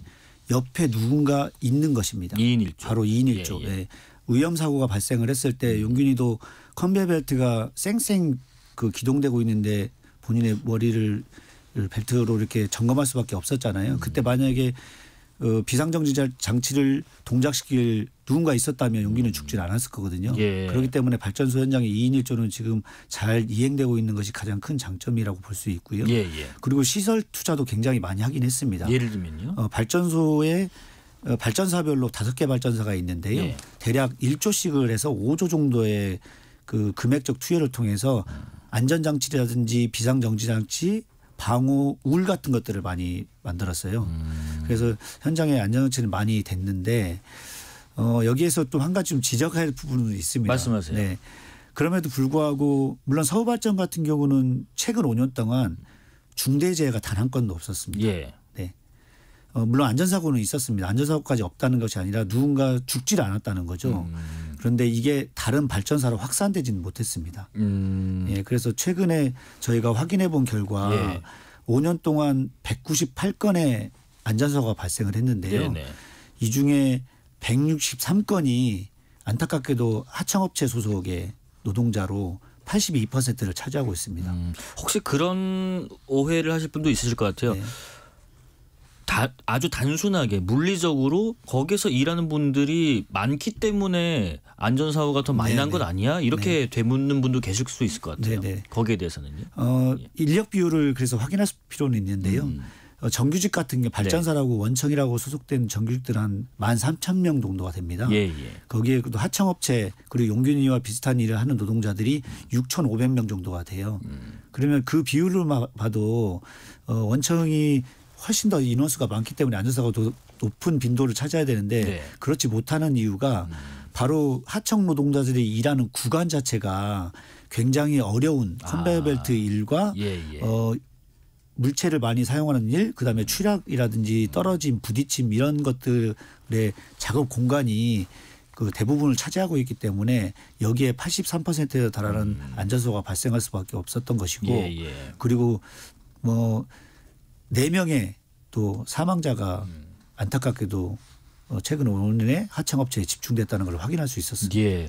이태성 간사님께 요 보충 좀 하나 더 드리고 어머니께 좀 여쭤볼게요. 그러면은 지금 특조위에서는 비정규직의 직접 고용 이런 거를 또 권고하기도 하더라고요. 네네. 노동자들의 고용 형태나 구조가 혹시 바뀌는 추세인지 그리고 이런 직접 고용이 왜 필요한지 궁금합니다.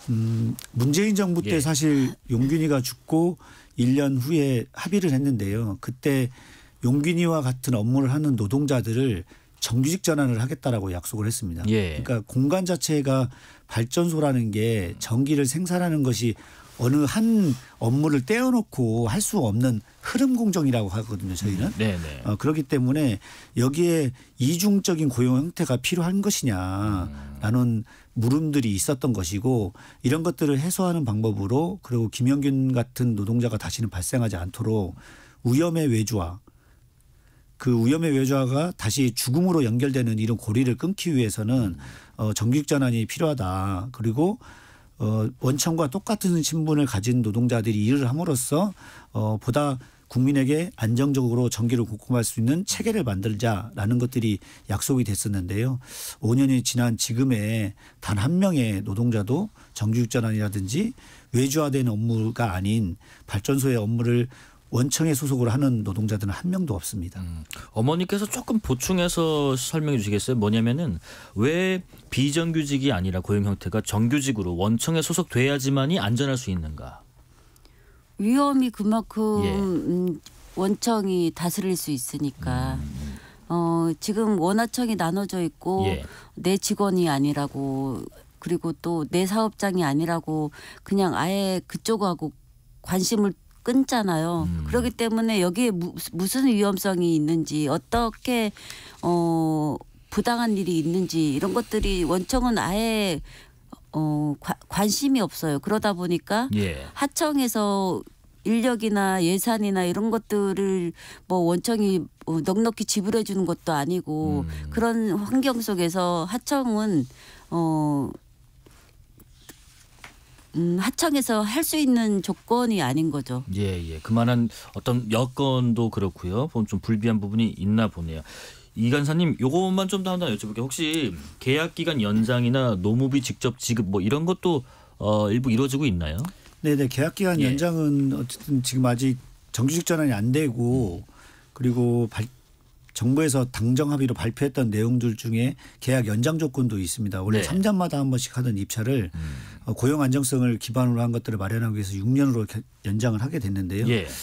근데 이게 1차 하청업체는 그나마 이런 것들을 마련하는 것들이 이행되고 있긴 한데 최근에 저희가 확인해 보니까 2차 하청업체 같은 경우에는 여전히 노무비 착법이 좀 일어나는 경향성을 좀 보이고 있고 그리고 그나마 정부에서 당정 합의로 약속했던 것이 김영균 노동자와 같이 일하는 노동자들에게 임금을 일정 부분 올려주는 것들을 그 약속을 했었는데 그것도 이제 시범 사업이라고 해서 2년이 지나고 나니까 이런 것들이 이행되지 않으면서 사실 임금도 여전히 저임금의 노동자들로 일하고 있는 사람이 대부분이라고 지금 이야기하고 있습니다. 네, 김용균 씨의 어머니신 김미숙 이사장님과 또 발전 비정규직 노조 대표자 회의 이태성 간사와 얘기 나누고 있습니다. 문자로 들어온 의견 한 두 가지만 들려드리고 다음 질문 좀 드려볼게요. 송근아님께서 벌써 5년이 흘렀다는 것이 그리고 그동안 달라진 게 별로 없다는 것이 안타깝다라는 의견 주셨고요. 또 청취자 중에서 윤복자님께서는 사람이 세상을 떠났는데 어떻게 무죄인가요? 이해할 수가 없다라는 앞서 소개해드린 대법원 판결에 대한 의견도 주셨습니다. 법안 관련 얘기도 좀 어려우시겠지만 말씀 나눠볼게요.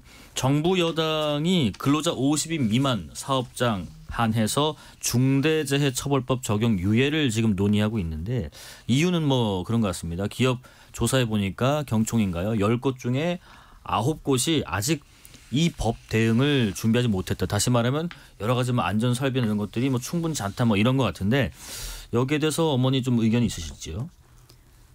사실 이게 유예를 2년 유예를 하고 3년의 기간을 줬는데도 불구하고 아무것도 안 하고 있다가 더 유예를 2년 달라고 하는데 그런다고 해서 이 사람들이 할 수 있느냐? 저는 없다고 생각하거든요. 그냥 계속 유예를 시키기 위해서 하는 거고 이렇게 되면 이제 법이 무력화되는 거죠. 이 간사님 그런 얘기 있습니다. 지금 저희 취재진들 취재를 해보니까 중소기업 중앙회에 있는 간부들 같은 경우에는 이제 여기에 대해서 이런 얘기도 합니다. 원칙적으로는 정말 공감을 하는데 지금 현실적으로 어려운 부분이 있기 때문에 유예해달라는 거다. 이런 입장을 내기도 해요. 어떤 생각이세요? 사실 처음에 저희가 그 중대법을 만들었던 이유도 처벌을 하기 위해서 만든 법안이 아니라 사업장 내에 노동자가 죽지 않도록 그 의무를 다하는 것들을 해달라는 요구로 만들었던 거거든요. 그런데 지금 그 책임을 오히려 자율이란 이름으로 포장을 하면서 하는 것은 저는 거짓말이라고 생각을 합니다. 그래서 저희가 지금 50 미만 사업장이 준비 안 됐다는 것도 결국은 3년 동안 유예 기간을 통해서 많은 것들을 개선하려는 노력 그리고 정부의 금전적 투입을 통해서 이 중대 재해가 사실 50인 미만 사업장 그다음에 50억 미만 사업장의 80% 이상을 차지하고 있지 않습니까? 그래서 경영 방침 같은 것들을 세우고 10% 정도 50인 미만 사업장에서 노동자들이 죽거나 다치지 않도록 하는 것들을 만들면 그게 결국 경영 방침이 되는 것이고 네. 그리고 안전 전담 인력 같은 경우도 50인 미만 사업장은 사실 필요가 없습니다. 그리고 보건관리자라든지 담당자들도 사실 50인 미만 사업장 같은 경우에는 적용 대상은 사실 아니거든요. 그렇기 때문에 고용노동부가 가이드라인이라든지 아니면 체크리스트 같은 것을 통해서 안전을 최우선할 수 있는 것들을 50인 미만 사업장에 만들면 그 의무를 50인 미만 사업장에서도 다 하는 것으로 판단할 수가 있거든요. 네네네.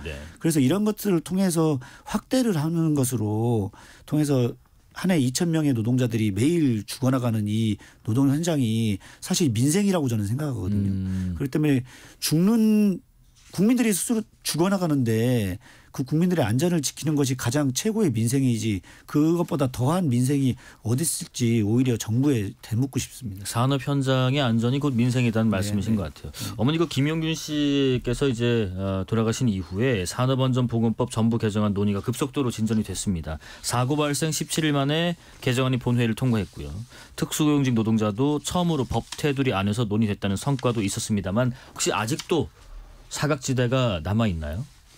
지금 뭐 특수고용 노동자가 예. 범위가 너무 좁게 법이 통과됐기 때문에 뭐 라이더나 뭐 여러 특수고용 노동자가 있잖아요. 예. 그런 사람들 다 이 법에 이렇게 법 안에 들어와서 네. 그 안전을 책임질 수 있도록 보장받을 수 있도록 이렇게 해야 되는데 지금 그렇지 못하고 있습니다. 아, 그러니까 꼭 공장이나 이런 어떤 그 무슨 용접을 한다든가 이렇게 뭐 조립하는 이런 현장 말고의 특수고용 노동자 분들에 대한 것까지 챙겨볼 필요가 있다라는 의견이신 것 같습니다. 이 간사님 그 지금 뭐 이런 의견도 있습니다. 재생에너지를 앞으로 우리가 좀 많이 사용을 할 것 같고 뭐 환경 여러 가지 문제 때문에 하고 있는데 에너지 전환을 좀 기조로 하고 있는 화력발전소들이 만약에 문을 닫게 되면 노동자분들 관련된 뭐 고용 문제도 당연히 좀 제기가 될 수 있을 것 같아요. 지금 현재 좀 분위기가 어떻습니까? 석탄화력발전소는 어쨌든 2050년까지 전면 폐쇄 58기를 전면 폐쇄할 계획이고 가까운 시일인 36년까지 28호기를 폐쇄할 계획을 가지고 있습니다. 그러니까 국가에서 정책적으로 지금 발전소를 폐쇄하는 것이고요. 거기에 따른 노동자 고용 문제가 이제 발생을 하는데 제가 아까 말씀드렸던 발전소 노동자들이 대략 정규직은 13,000명, 비정규직은 8,000명 정도가 있기 때문에 2만 명 정도 노동자가 있거든요. 그래서 이 정부의 정책으로 국가가 어떻게 노동자를 해고하는 것입니다. 그렇기 때문에 이런 해고에 대한 정책을 촘촘히 좀 만들 필요가 있는데 지금 당사자들과 대화를 한 적이 한 번도 없습니다. 제가 정부 관계 부처에 있는 소위 말하는 산자부라든지 고용노동부를 만난 적이 없어요. 이게 지금 그 에너지 정책의 그 방향성이고 그리고 공정과 상식, 정의 이런 것들을 통해서 노동자들과 제대로 된 에너지 정책을 좀 만들어 나갈 필요성이 있는데 그런 거버넌스도 지금 구축되어 있지 않기 때문에 현장의 노동자들은 사실 그 먹고 살 것도 없는데 발전소가 폐쇄되는데 어떻게 정의로운 전환을 이야기할 수 있느냐 이런 또 볼멘 소리도 좀 하고 있는 지금 상황이기도 합니다. 제가 마지막 질문은 그 시청자 의견이 들어온 문자를 좀 읽어드리고 두 분께 공통적으로 드려볼게요. 청취자 중에서 임동우님께서요. 20년 넘게 제조업 품질 담당 부서에서 팀장으로 일했던 사람입니다. 중요한 것은 현장을 조금이나마 경험하지 않은 사람은 그 위험성과 그 무서움을 모른다는 것이고 현장에서 오래 근무한 사람들은 그 위험성에 무감각해진다는 것입니다라고 하셨고요. 이경희님께서는 회사의 업무관리 소홀로 사람이 목숨을 잃었는데 피해자의 가족이 직접 나서서 설명을 해야 하는 현실이 슬픕니다. 전문가와 정치권 좀 더 현장에 관심 가졌으면 좋겠습니다라는 의견을 주셨습니다. 자, 우선은 어머니께 여쭤볼게요. 청년 노동자 또 그중에서도 비정규직 하청 노동자분들이나 혹은 정치권 또는 사업주에게 하고 싶은 말씀이시면 좀 하시면 좋을 것 같습니다. 저희도 똑같은 사람입니다. 목숨 하나밖에 없고 제 자식이 그렇게 말도 안 될 그런 현장에서 목숨을 잃었는데 이게 저의 문제뿐만이 아니고 우리 사회의 많은 가족들의 문제입니다. 그렇기 때문에 기업주가 안전 책임을 져야지 이 사람들이 가정이 파탄나지 않습니다. 그것은 기업을 하는 사람으로서 당연히 해야 될 일이라고 생각합니다. 우리 이태성 간사님. 더 이상 발전소 현장이고 노동 현장에서 김영과 같은 노동자를 만나고 싶지 않습니다. 그러기 위해서는 우리 사회가 과연 어떤 문제를 해결할지에 대해서 고민해야 될 것 같고요. 그 첫 번째 시작이 바로 중대재해처벌법의 온전한 시행입니다. 50만 미만 사업장으로 유예하는 것이 아니라 아까 말씀드린 것처럼 노동자의 죽음이 가볍게 여겨지지 않고 온전하게 그 죽음을 평가하고 제대로 이행할 수 있는 것이 바로 민생의 출발이라고 저는 생각하기 때문에 그런 측면에서 봤을 때 정치권도 정치적 거래가 아니라 반드시 국민들의 목숨으로 이 법안이 만들어졌던 것을 기억하면서 온전히 시행될 수 있도록 해 주시길 바라고요.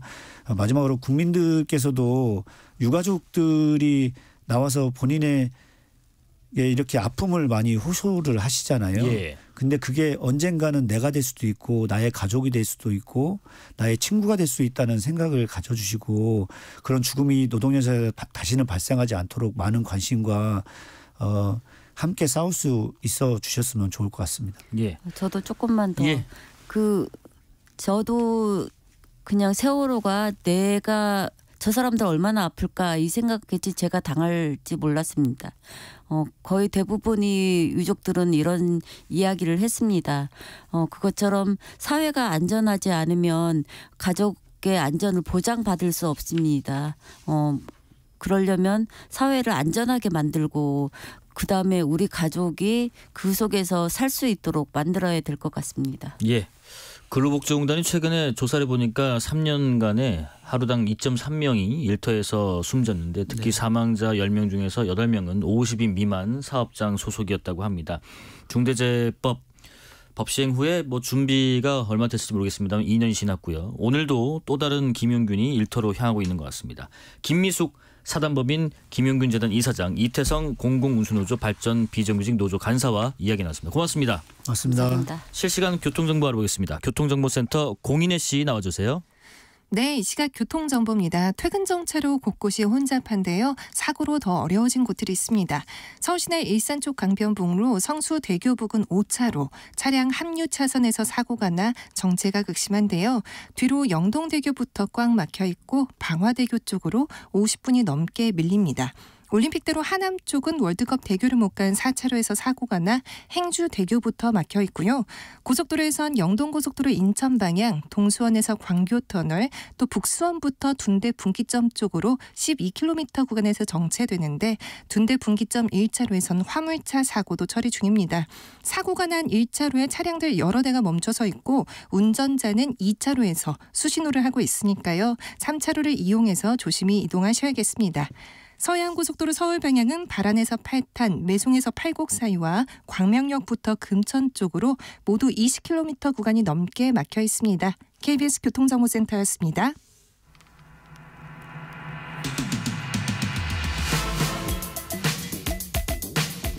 정치발전소입니다. 정치발전소 함께하실 장성철 공론센터 소장, 서용주 더불어민주당 상근 부대변인 모였습니다. 안녕하십니까? 네, 안녕하세요. 네, 안녕하세요. 이거 들어오시자마자 옷을 벗니마니 한판 하니 많이 다 니트로 이렇게 니트로 통일하려고요. 니트로 앵커님께서 니트를 입어서 부럽더라고요. 니트로 대동단결했습니다. 바로 들어가보겠습니다. 지금 윤석열 정부의 어떻게 보면 개국공신이라고도 할 수 있는 국민의힘 장제원 의원 내년 총선 불출마 안 나오겠습니다. 오늘 공식 선언했고요. 사실 어제 혁신위가 활동을 종료한 날에 SNS 통해서 밤늦게 그 계획을 미리 보이기도 했습니다. 혁신위가 공식적으로 종료되는 날 불출마에 대한 암시 이거 일단 어떤 의미입니까? 기다렸습니까 이때? 쭉 설명을 해드리면 어제 오후부터 국민의힘이 완전히 진짜 거의 멘붕 난장판 상태였어요. 김기현 당대표가 오후 일정 다 취소했고요. 오늘 일정도 다 취소. 그리고 현재 내일 일정도 다 취소입니다. 그럼 뭔가 대단한 결단을 하려고 하는 거 아니야? 이런 소문이 쫙 돌았었거든요. 그런 상황에서 갑자기 어제 8시 좀 넘어서 장제원 의원이 페북에다가 저 이제 그만하겠습니다. 가던 길을 멈추겠습니다. 라고 하면서 내년 총선 불출마 선언을 하는 듯한 뉘앙스의 얘기를 했잖아요. 그래서 어제 저녁부터 이제 기자분들이 상당히 분주하게 움직였다. 기사 다 새로 썼어요. 네, 그렇게 말씀을 드리고 저도 이제 여러 가지로 좀 알아보고 했는데 대통령께서 네덜란드 순방 가시기 전에 장제원 의원과 이제 김기현 당대표에게 따로 어떤 메시지를 주신 것이 아니냐. 그래서 이게 인요한 혁신위의 마무리 수순으로 이러한 일이 벌어진 것이 아니라 좀 대통령과의 어떤 교감하에서 이런 일이 좀 벌어진 것 같다. 제가 알기로는 그렇게 좀 취재를 했습니다. 서용주 부대변인님, 장제원 의원의 행보를 보면요, 관광버스 한 수십 대 동원해서 이제 세를 과실, 그다음에 모임에 가서 나보고 왜 서울 가라냐, 난 부산이다 하셨고, 그렇게 크게 하고 나서 이렇게 불출마 선언한 거는 뭐 그런 겁니까? 혹시 내가 나갈 때 나가더라도 떠밀려 안 나간다. 내가 선택한다. 나가는 시점. 원하는 시점에 내가 나가. 그리고 나는 잠시 멈추는 거다. 정치를 그만두는 게 아니다. 어떻게 해서? 아니 저거 이거 얘기는 소영주 부대변인 민주당 입장에서 얘기할 거니까 이거는 아주 그냥 객관적으로 분석을 할게요. 내가. 객관적으로. 그러니까 이제 장 선생님 얘기를 하셨는데 뭐 취재를 하셨다니까 그걸 내가 부정할 수는 없지만 객관적으로 국민들의 눈에서는 이렇게 볼 것 같아요. 어떤? 그러니까 혁신위가 한참 잘 돌아갔잖아요. 근데 인요한 혁신위원장이 장사를 잘했어요. 그래서 막 수도권 험지 출마 영남 중진들 윤핵관들 내려놔라 하니까 국민들이 기대가 많이 올라갔잖아요. 그런데 장제원 의원이 그걸 몰랐을까요? 그 한참 링 위에서 이렇게 쇼가 벌어질 때 거기에 등장하면 본인이 얻을 게 더 많죠. 굳이 뭐 무력 시위를 할 필요가 욕먹으면서 있어요. 무력 시위를 했던 건 뭐냐면 뭐 여러분들이 분석을 했지만 일단 본인의 몸값 책정을 위한 쇼였어요. 나 이 정도야. 나 이 정도를 벌여야 돼. 부산에 이런 세력을 가지고 있고 내가 부산에 무소속으로 나와도 당선되는 기적을 났던 사람이기 때문에 나 장제원 죽지 않았어. 그건 뭐냐면 혁신위가 함부로 내쫓다 안 쫓다 그런 자존심 문제보다는요. 저는 분명히 용산과 어떤 셈이 있었던 것 같아요. 그러니까 어느 정도의 내고 가 있지 않았겠냐. 그러면 예를 들면은 장제원 의원 자체가 예전부터 부산시장에 관심이 많았단 말입니다. 그러니까 그거를 하는 데 있어서의 좀 나름대로의 그냥 물러나면은 그냥 좋은 일만 시키는 거잖아요. 인요한 혁신이 자기 얻을 게 없잖아. 저렇게 민주당을 하지 못하는 중진 의원의 불출마라는 희생에 대해서 저렇게 폄하하는 모습을 중진 의원의 그 불출마는 대단한 용기가 필요하다. 저는 거기는 피사입니다. 하지만 그 이면에는 순수하게 그것만 있느냐 그러지는 않을 것 같다. 이건 국민들의 시각이에요. 그렇게 보시고 그러니까 2년 5개월이 지나면 지방선거란 말입니다. 그러면 지방선거까지 텀이 있잖아요. 그러니까 그 안에 윤석열 정부에서 이대로 죽기에는 그러니까 뭐라도 받아야 돼요. 왜냐하면 정부 여당은 고간이 넉넉하잖아요. 지금 제가 알기로는 장제원 의원은 과방위원장. 아주 신났어. 그렇지 않습니까? 그러면 장관 자리가 한 2년 안에는 개각이 한번 있을 수 있다. 그러면 지방선거 갈 때 엑스포도 실패하고 이랬으니까 솔직히 가방위원장 하다가 장관으로 가서 부산 쪽에 그런 아이템 갖고 들어가면 딱 좋잖아요. 저는 장제원 의원이라면 그런 생각을 했을 것이고 거기에 두 번째 참 이 사람이 정분적인 분이에요. 이분이. 김기현 대표 허리 찔린 거죠. 저는 논의는 없었다고 그거는 봐요. 동감. 왜냐하면 김기현 대표가 이렇게 놀래서 잠적을 했다는 것은 장제원 의원한테 타이밍을 선수를 뺏긴 거예요. 먼저 해야 되는데 모두의 기득권이라고 하면서 난타를 당할 때 갑자기 장제원 의원의 어떤 불출마 선언을 통해서 본인의 모든 이 선점 효과가 다 사라진 거예요. 당대표가. 그러니까 장제원 의원은 자리도 없고 향후에 불출마를 해서 뭐 어떤 국민의힘의 희생의 첫 번째 선두주자로 됐고 나중에 김기현 체제가 끝나고 비대위로 전환하면 비대위에 들어와서 활동할 수도 있고 그러니까 장제원 의원은 신의 한 수를 본인 입장에서는 뒀다 그런 평가를 장 소장님 그 순수성을 좀 얘기해 주시죠. 지금 하여튼 서영주 부대변인께서 상당히 음모론적으로 국민의 시각에서 보셨는데 일반 국민의 시각. 저는 장제원 의원 하는 그런 정치 스타일 별로 좋아하지도 않고요. 뭐 저에 대해서는 뭐 방송국에 전화해가지고 장성철 출연시키지 말라고 그런 얘기까지 했기 때문에 저는 별로 좋아하지 않는 사람이에요. 저도 좋아하지 않아요. 저는 모르는 얘기입니다. 네. 근데 하지만은 장제원 의원이 이번에 본인이 출마하면 당선되는 지역구를 포기한다라는 거, 출마 포기한다라는 진정성에 대해서는 좀 인정을 해줘야 될 것 같다라는 생각이 들고요. 뭐 대통령, 저는 뭐 모두의 대통령의 어떤 메시지를 받아서 최종적으로 결심했다라고 말씀드렸지만 제가 이제 지속적으로 파악한 것은 2-3달 전부터 본인이 내년 총선에 출마하는 것은 여러 가지로 윤석열 정권에 부담이 되고 제가 그렇게 무리한 일을 할 정도로 바보 정치는 아니다라는 얘기를 주위에 뭐 정말 터놓고 얘기하는 분들에게는 쭉 얘기를 해왔던 부분이에요. 그래서 저는 다른 방송에서 얘기했지만 10월, 12월 달쯤에 정기국회가 어느 정도 마무리되면 장제원 의원이 전격적으로 불출마 선언할 거다라고 미리 저는 얘기를 했었거든요. 그래서 그거는 좀 진정성은 좀 인정을 해주시는 것이 어떨까라는 좀 저는 생각이 진정성 들고 인정합니다. 음모론적으로 얘기했잖아요. 아니 그거를 정말 이 노린자인 부산에서 무소속으로 나와도 당선되는 이 자리를 버리고 희생하고 기득권을 내려놓는 모습에 대해서는 어려운 결정을 했을 것이다. 이 용계는 큰 박수를 보내지만 그 이면에는 분명히 세문이 있었다. 셈법이 없이 어떻게 이렇게 많은 일들을 저질렀겠어요. 한번 보시죠. 성공한 거죠. 어떻게 하시는지. 성공한 거예요. 자, 근데, 그러면 저 장수장님. 장제원 의원의 이런 결정 이후에 다른 의원분들도 자극을 받고 어떤 행보를 할지요? 하게 될 수밖에 없을 것 제가 같아요. 누구라고 찍진 않겠습니다. 물꼬가 튀었다라고 볼 수밖에 없고 인요한 위원장이 이런 얘기를 했죠. 김재동 이런 식의. 뭐 김기현 당대표, 장제원 의원, 권성동 의원 요 3분 정도는 좀 희생과 불출마라는 선당우사의 정신을 발휘해야 되는 거 아니냐. 이제 인요한 위원장이 얘기를 했는데 이제 이런 일들이 벌어질 것 같아요. 그러니까 오늘 쭉 오전과 오후에 국민의힘 내부에서 벌어졌던 일을 말씀을 좀 드리면 윤재옥 원내대표 중심으로 당 체제는 좀 어떻게 돼야 될 것이냐, 비대위는 어떻게 하는 것이 맞느냐 그런 것들이 최고위원과 원내대표 간에 좀 논의가 있었던 것 같아요. 그 얘기는 뭐냐면 김기현 당대표가 지금 연락은 안 되지만 어쨌든 당대표직을 그만둘 가능성이 높다. 본인이 어쨌든 내년 총선 승리를 위해서 버리고 희생하는 모습을 보이겠다라는 쪽으로 결심을 굳혀갔다라는 게 일반적인 관측입니다. 그렇다면은 과연 김기현 당대표로 끝날 것이냐. 다른 영남권의 중진 의원들 또 다른 지역에 있는 윤핵관들도 어쨌든 내년 총선 승리를 위해서 윤핵관은 좀 자리를 비켜주는 게 좋겠어. 라는 어느 정도의 컨센서스가 있잖아요. 그거를 좀 따를 가능성이 높다. 그것이 자발적이든 아니면 어쨌든 외부에서의 압력에 의해서든 앞으로 이렇게 불출마 선언할 선당우사의 정신을 얘기할 분들이 좀 몇 분은 대기에 있다라고 볼 수밖에 없어요. 서 부대변님. 그러니까 이제 김기현 대표는 인요한 위원장이 그리울 것 같아요. 있을 때 잘할 거. 그러지 않겠어요? 인요한 위원장도 그냥 이 TV를 보면서 혀를 차고 있겠죠. 있을 때 잘하지 그랬습니까?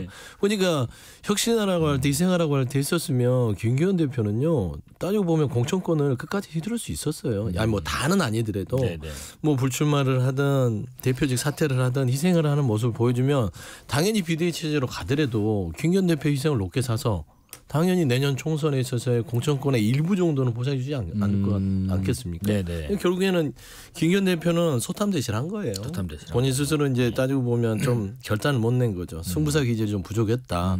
반면에 장제원 의원은 좀 승부사 기질이 있는 것 같아요. 여기가 이제 뭐 사업가적인 생각이 좀 있는 것 같기도 하고요. 근데 제가 봐서는 지금 어차피 김기현 대표는요 이제 막다른 골목이에요. 더 이상 선택지가 없다. 그래서 이제 목요일 날 아마 최고 열리니까 목요일 날은 아마 입장 발표를 해야 되지 않겠습니까? 내일까지 좀 쉬시더라도 정확히 장고에 들어가 알고 계시는 거예요. 그러니까요. 그러면 예를 들면 김기현 대표 김재동이잖아요. 그러면 재까지는 처리가 됐어요. 희생이. 그러면 동이 남았어요. 권선동. 근데 권선동 의원은 지금 숨죽이고 있습니다. 좀 빠져 있죠. 날 보지 마. 난 아니야. 윤핵관 아니야. 나까지 오지 마 이런 거거든요. 그러니까 결국에는 지금 뭐 이철규 의원, 권선동 의원 얘기를 하는데 지금 다음 순번은 권선동 의원이다. 그래서 권선동 의원이 어떻게 이 장제원 의원의 이 혁신의 희생의 신호탄을 어떻게 받을지. 이런 부분. 권성동은 좀 결이 다른 것 같다는 생각이 들고 네네. 어쨌든 언론에 본인 윤핵관으로 분류하지 말아줘라고 얘기를 하셨고 그때 비대위원장 이제 사퇴하면서 상당히 좀 조용하게 지냈거든요. 예. 그리고 그 전에도 무소속으로 당선되는 저력을 발휘했어요.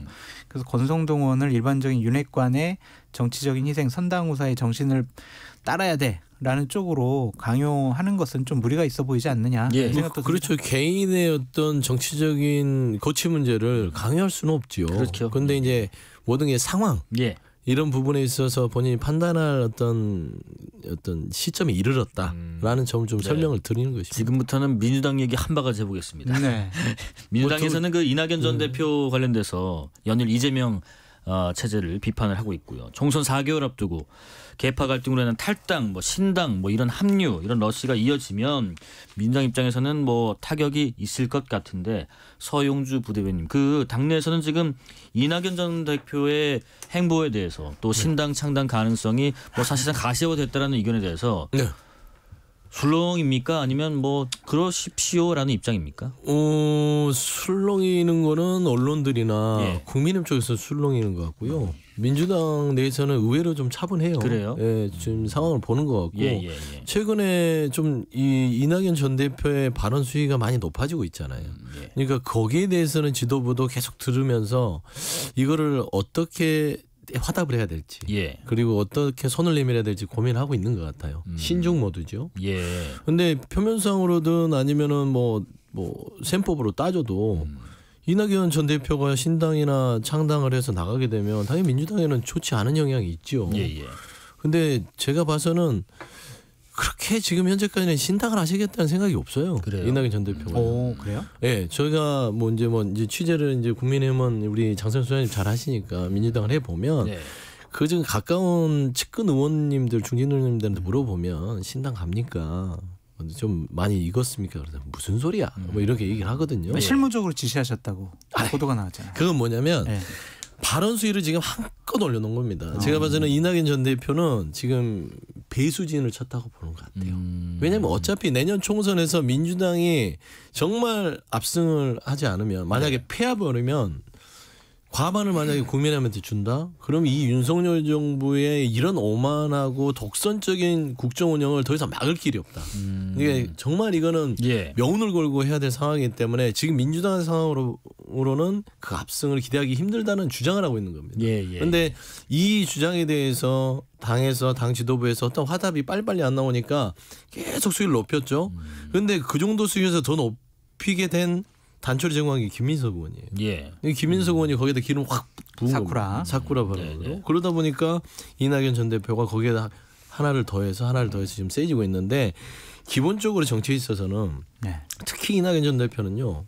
살아온 인생의 동교동부터 시작해서 민주당에서 모든 인생을 살았어요. 그렇죠. 5선. 그다음에 당대표, 총리가 다 있잖아요. 특히 명분을 중요하게 여기신 분이에요. 명분이 지금 발언 수위만큼 쫓아오질 못했어요. 그래서 이 명분 쌓기 부분들은 물론 시간을 주고 계속해서 발언 수위는 높이지만 제 생각에는 김민석 의원의 발언 때문에 좀 높아진 면이 있고요. 나머지는 그냥 그 지도부에 대한 압박 수준이 나 현재까지. 장 소장님, 그러면 지금 이 말씀이면 이 취재가 맞다면 낙준연대는 불가능한 거 아니에요?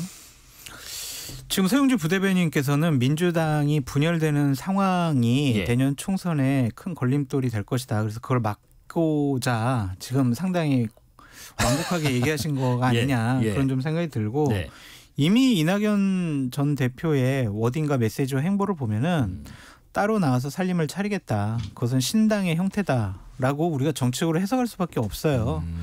그래서 이낙연 대표야말로 민주당에서 계속 커오셨던 분이고 생활했던 분이기 때문에 떠나기가 쉽지 않을 거다라고 평가하는 것은 말이 안 되는 게 그때의 민주당과 지금의 민주당은 달라요. 노무현, 김대중, 문재인의 민주당과 이재명의 민주당은 다릅니다. 그렇기 때문에 이재명 당대표가 이원욱 의원이 얘기했듯이 지금 민주당을 나치당으로 만들어가고 있다. 무슨 나치당이에요. 말도 안 되는 소리죠. 제가 얘기 안 했고 이원욱 의원이 얘기하셨잖아요. 그렇게 해서 좀 과했죠. 그거는 이재명 당대표는 히틀러라는 얘기예요. 독재자라는 얘기죠. 그런 당에서는 도저히 상식적이고 합리적인 분들이 의정활동하기는 어렵다. 그리고 이재명 당대표의 개인적인 사법 리스크의 위험도가 점점 증대되고 있고 또한 위증교사 같은 경우에는 1심 판결이 내년 총선 전에 나올 가능성도 있기 때문에 지금 이재명 당대표가 만약에 선거제도를 병립형으로 돌리면서 과거 획기적인 선거제도 개혁을 통해서 본인을 따르는 사람들 배지 달아주는데 이 선거제도를 이용을 하거나 민주당이라는 당을 이용하게 된다면은 그 민주당은 예전의 민주당하고는 다르죠. 그 민주당하고 같이 할 수는 없겠죠. 좀 그런 예상이 듭니다. 근데 보시면은 이건 너무 단순한데 이제 선거제도도 있잖아요. 병립형으로 해결을 하게 된다면 3지대에서 과연 신당을 만들어서 현실적으로 가능하느냐. 그러려면은 명분을 많이 쌓아야만 당 내에서 자기를 따르는 사람들을 데려가서 최소한 교섭단체를 이루어서 뭔가 좀 정치를 해볼 거 아닙니까? 근데 현재 상황에서는 따라 나갈 명분을 쌓지 못했다니까요. 예를 들면 반명 반윤 연대가 아닌 그들이 아닌 다른 3지대를 만들어서 하겠다. 그거는 정말 아름다운 이상이지요. 근데 이낙연 전 대표나 이준석 전 대표 자체는 서로의 길이 3지대를 만들자라고 얘기를 하는 게 아닌 것 같아요. 말하자면은 이준석 전 대표도 건강한 보수가 많이 당선이 돼서 건강한 보수를 되찾고 싶다는 것이고 이낙연 전 대표도 좀 지금 현재 민주당 모습이 건강하지 않으니까 건강한 진보의 모습으로 좀 뭔가 좀 데리고 와서 뭔가 좀 새로운 가치를 실현하겠다는 거예요. 그러니까 둘이 좀 같은 부분들은 좀 현재 당에 대한 비판적인 목소리는 같으나 나중에 총선에서는 다른 길이에요. 이쪽은 보수가 승리하기를 바라는 거예요. 이준석 전 대표는 절대 민주당이나 진보 진영이 승리하는 거 바라지 않습니다. 교집합이 없단 말씀이시죠? 근데 저는 그렇기 때문에 그 합쳐지지 아마 않았어요. 3주 전쯤에 이낙연, 이준석이 같이 당을 하는 모습 볼 수도 있어요라고 제가 아마 이 자리에서 처음 얘기했던 것 같은데 지금 두 분 사이는 썸 타고 있는 단계고 호감도가 점점 상승되고 있다. 서로 이제 얘기 들어보겠어요. 만나서 여러 가지 한번 상의해 보겠어요. 이런 단계고 이낙연 전 대표가 방금 전에 그런 얘기를 했죠. 저 유승민 대표도 좀 먼저 만나보겠다. 그런 얘기를 한 것을 보면 이낙연 대표가 좀 제3지대 그리고 새로운 신당 그런 것들에 이념적인 스펙트럼에 대해서는 울타리를 치지 않은 것 같아요. 그냥 단순하게는 반 이재명, 반 윤석열 그리고 보다 더 상식적이고 합리적인 사람들이 모여가지고 국민을 위한 정치를 해보자라는 큰 명분과 원칙이 있다면 과거에 길이 달랐다고 그래서 미래를 같이 하지 못한다라고 보기는 어려운 것 같고 동굴 속에서 하늘을 쳐다보면 그냥 하늘이 고만한 것처럼 보이잖아요. 동굴 밖으로 나와서 하늘을 보면 정말 드넓은 하늘이 보입니다. 우리는 지금 보지 못하고 있지만 새로운 정치, 지역주의에 의한 양극단 정치를 정말 이거는 좀 벗어났으면 좋겠어. 이거 좀 깨부셨으면 좋겠어라는 국민적인 민심이 분명히 존재하고 있기 때문에 좀 정치 지도자들이 새로운 결심을 해서 보다 더 상식적이고 합리적인 모습을 보여준다면 내년 총선에서 의미 있는 의석을 얻을 수 있다. 원내 교섭단체까지도 바라볼 수 있다. 그렇게 말씀드려요. 겨울인데 날씨가 영상해서 그런가요? 봄 같은 거 왜 이렇게 다들 썸만 타시는지 모르겠어요. 계속해서. 근데 장 소장님 말씀이 맞아요. 그런 식의 국민들의 눈높이 맞는 정치를 해야죠. 양극단으로 가는 거 이제 피곤하시잖아요.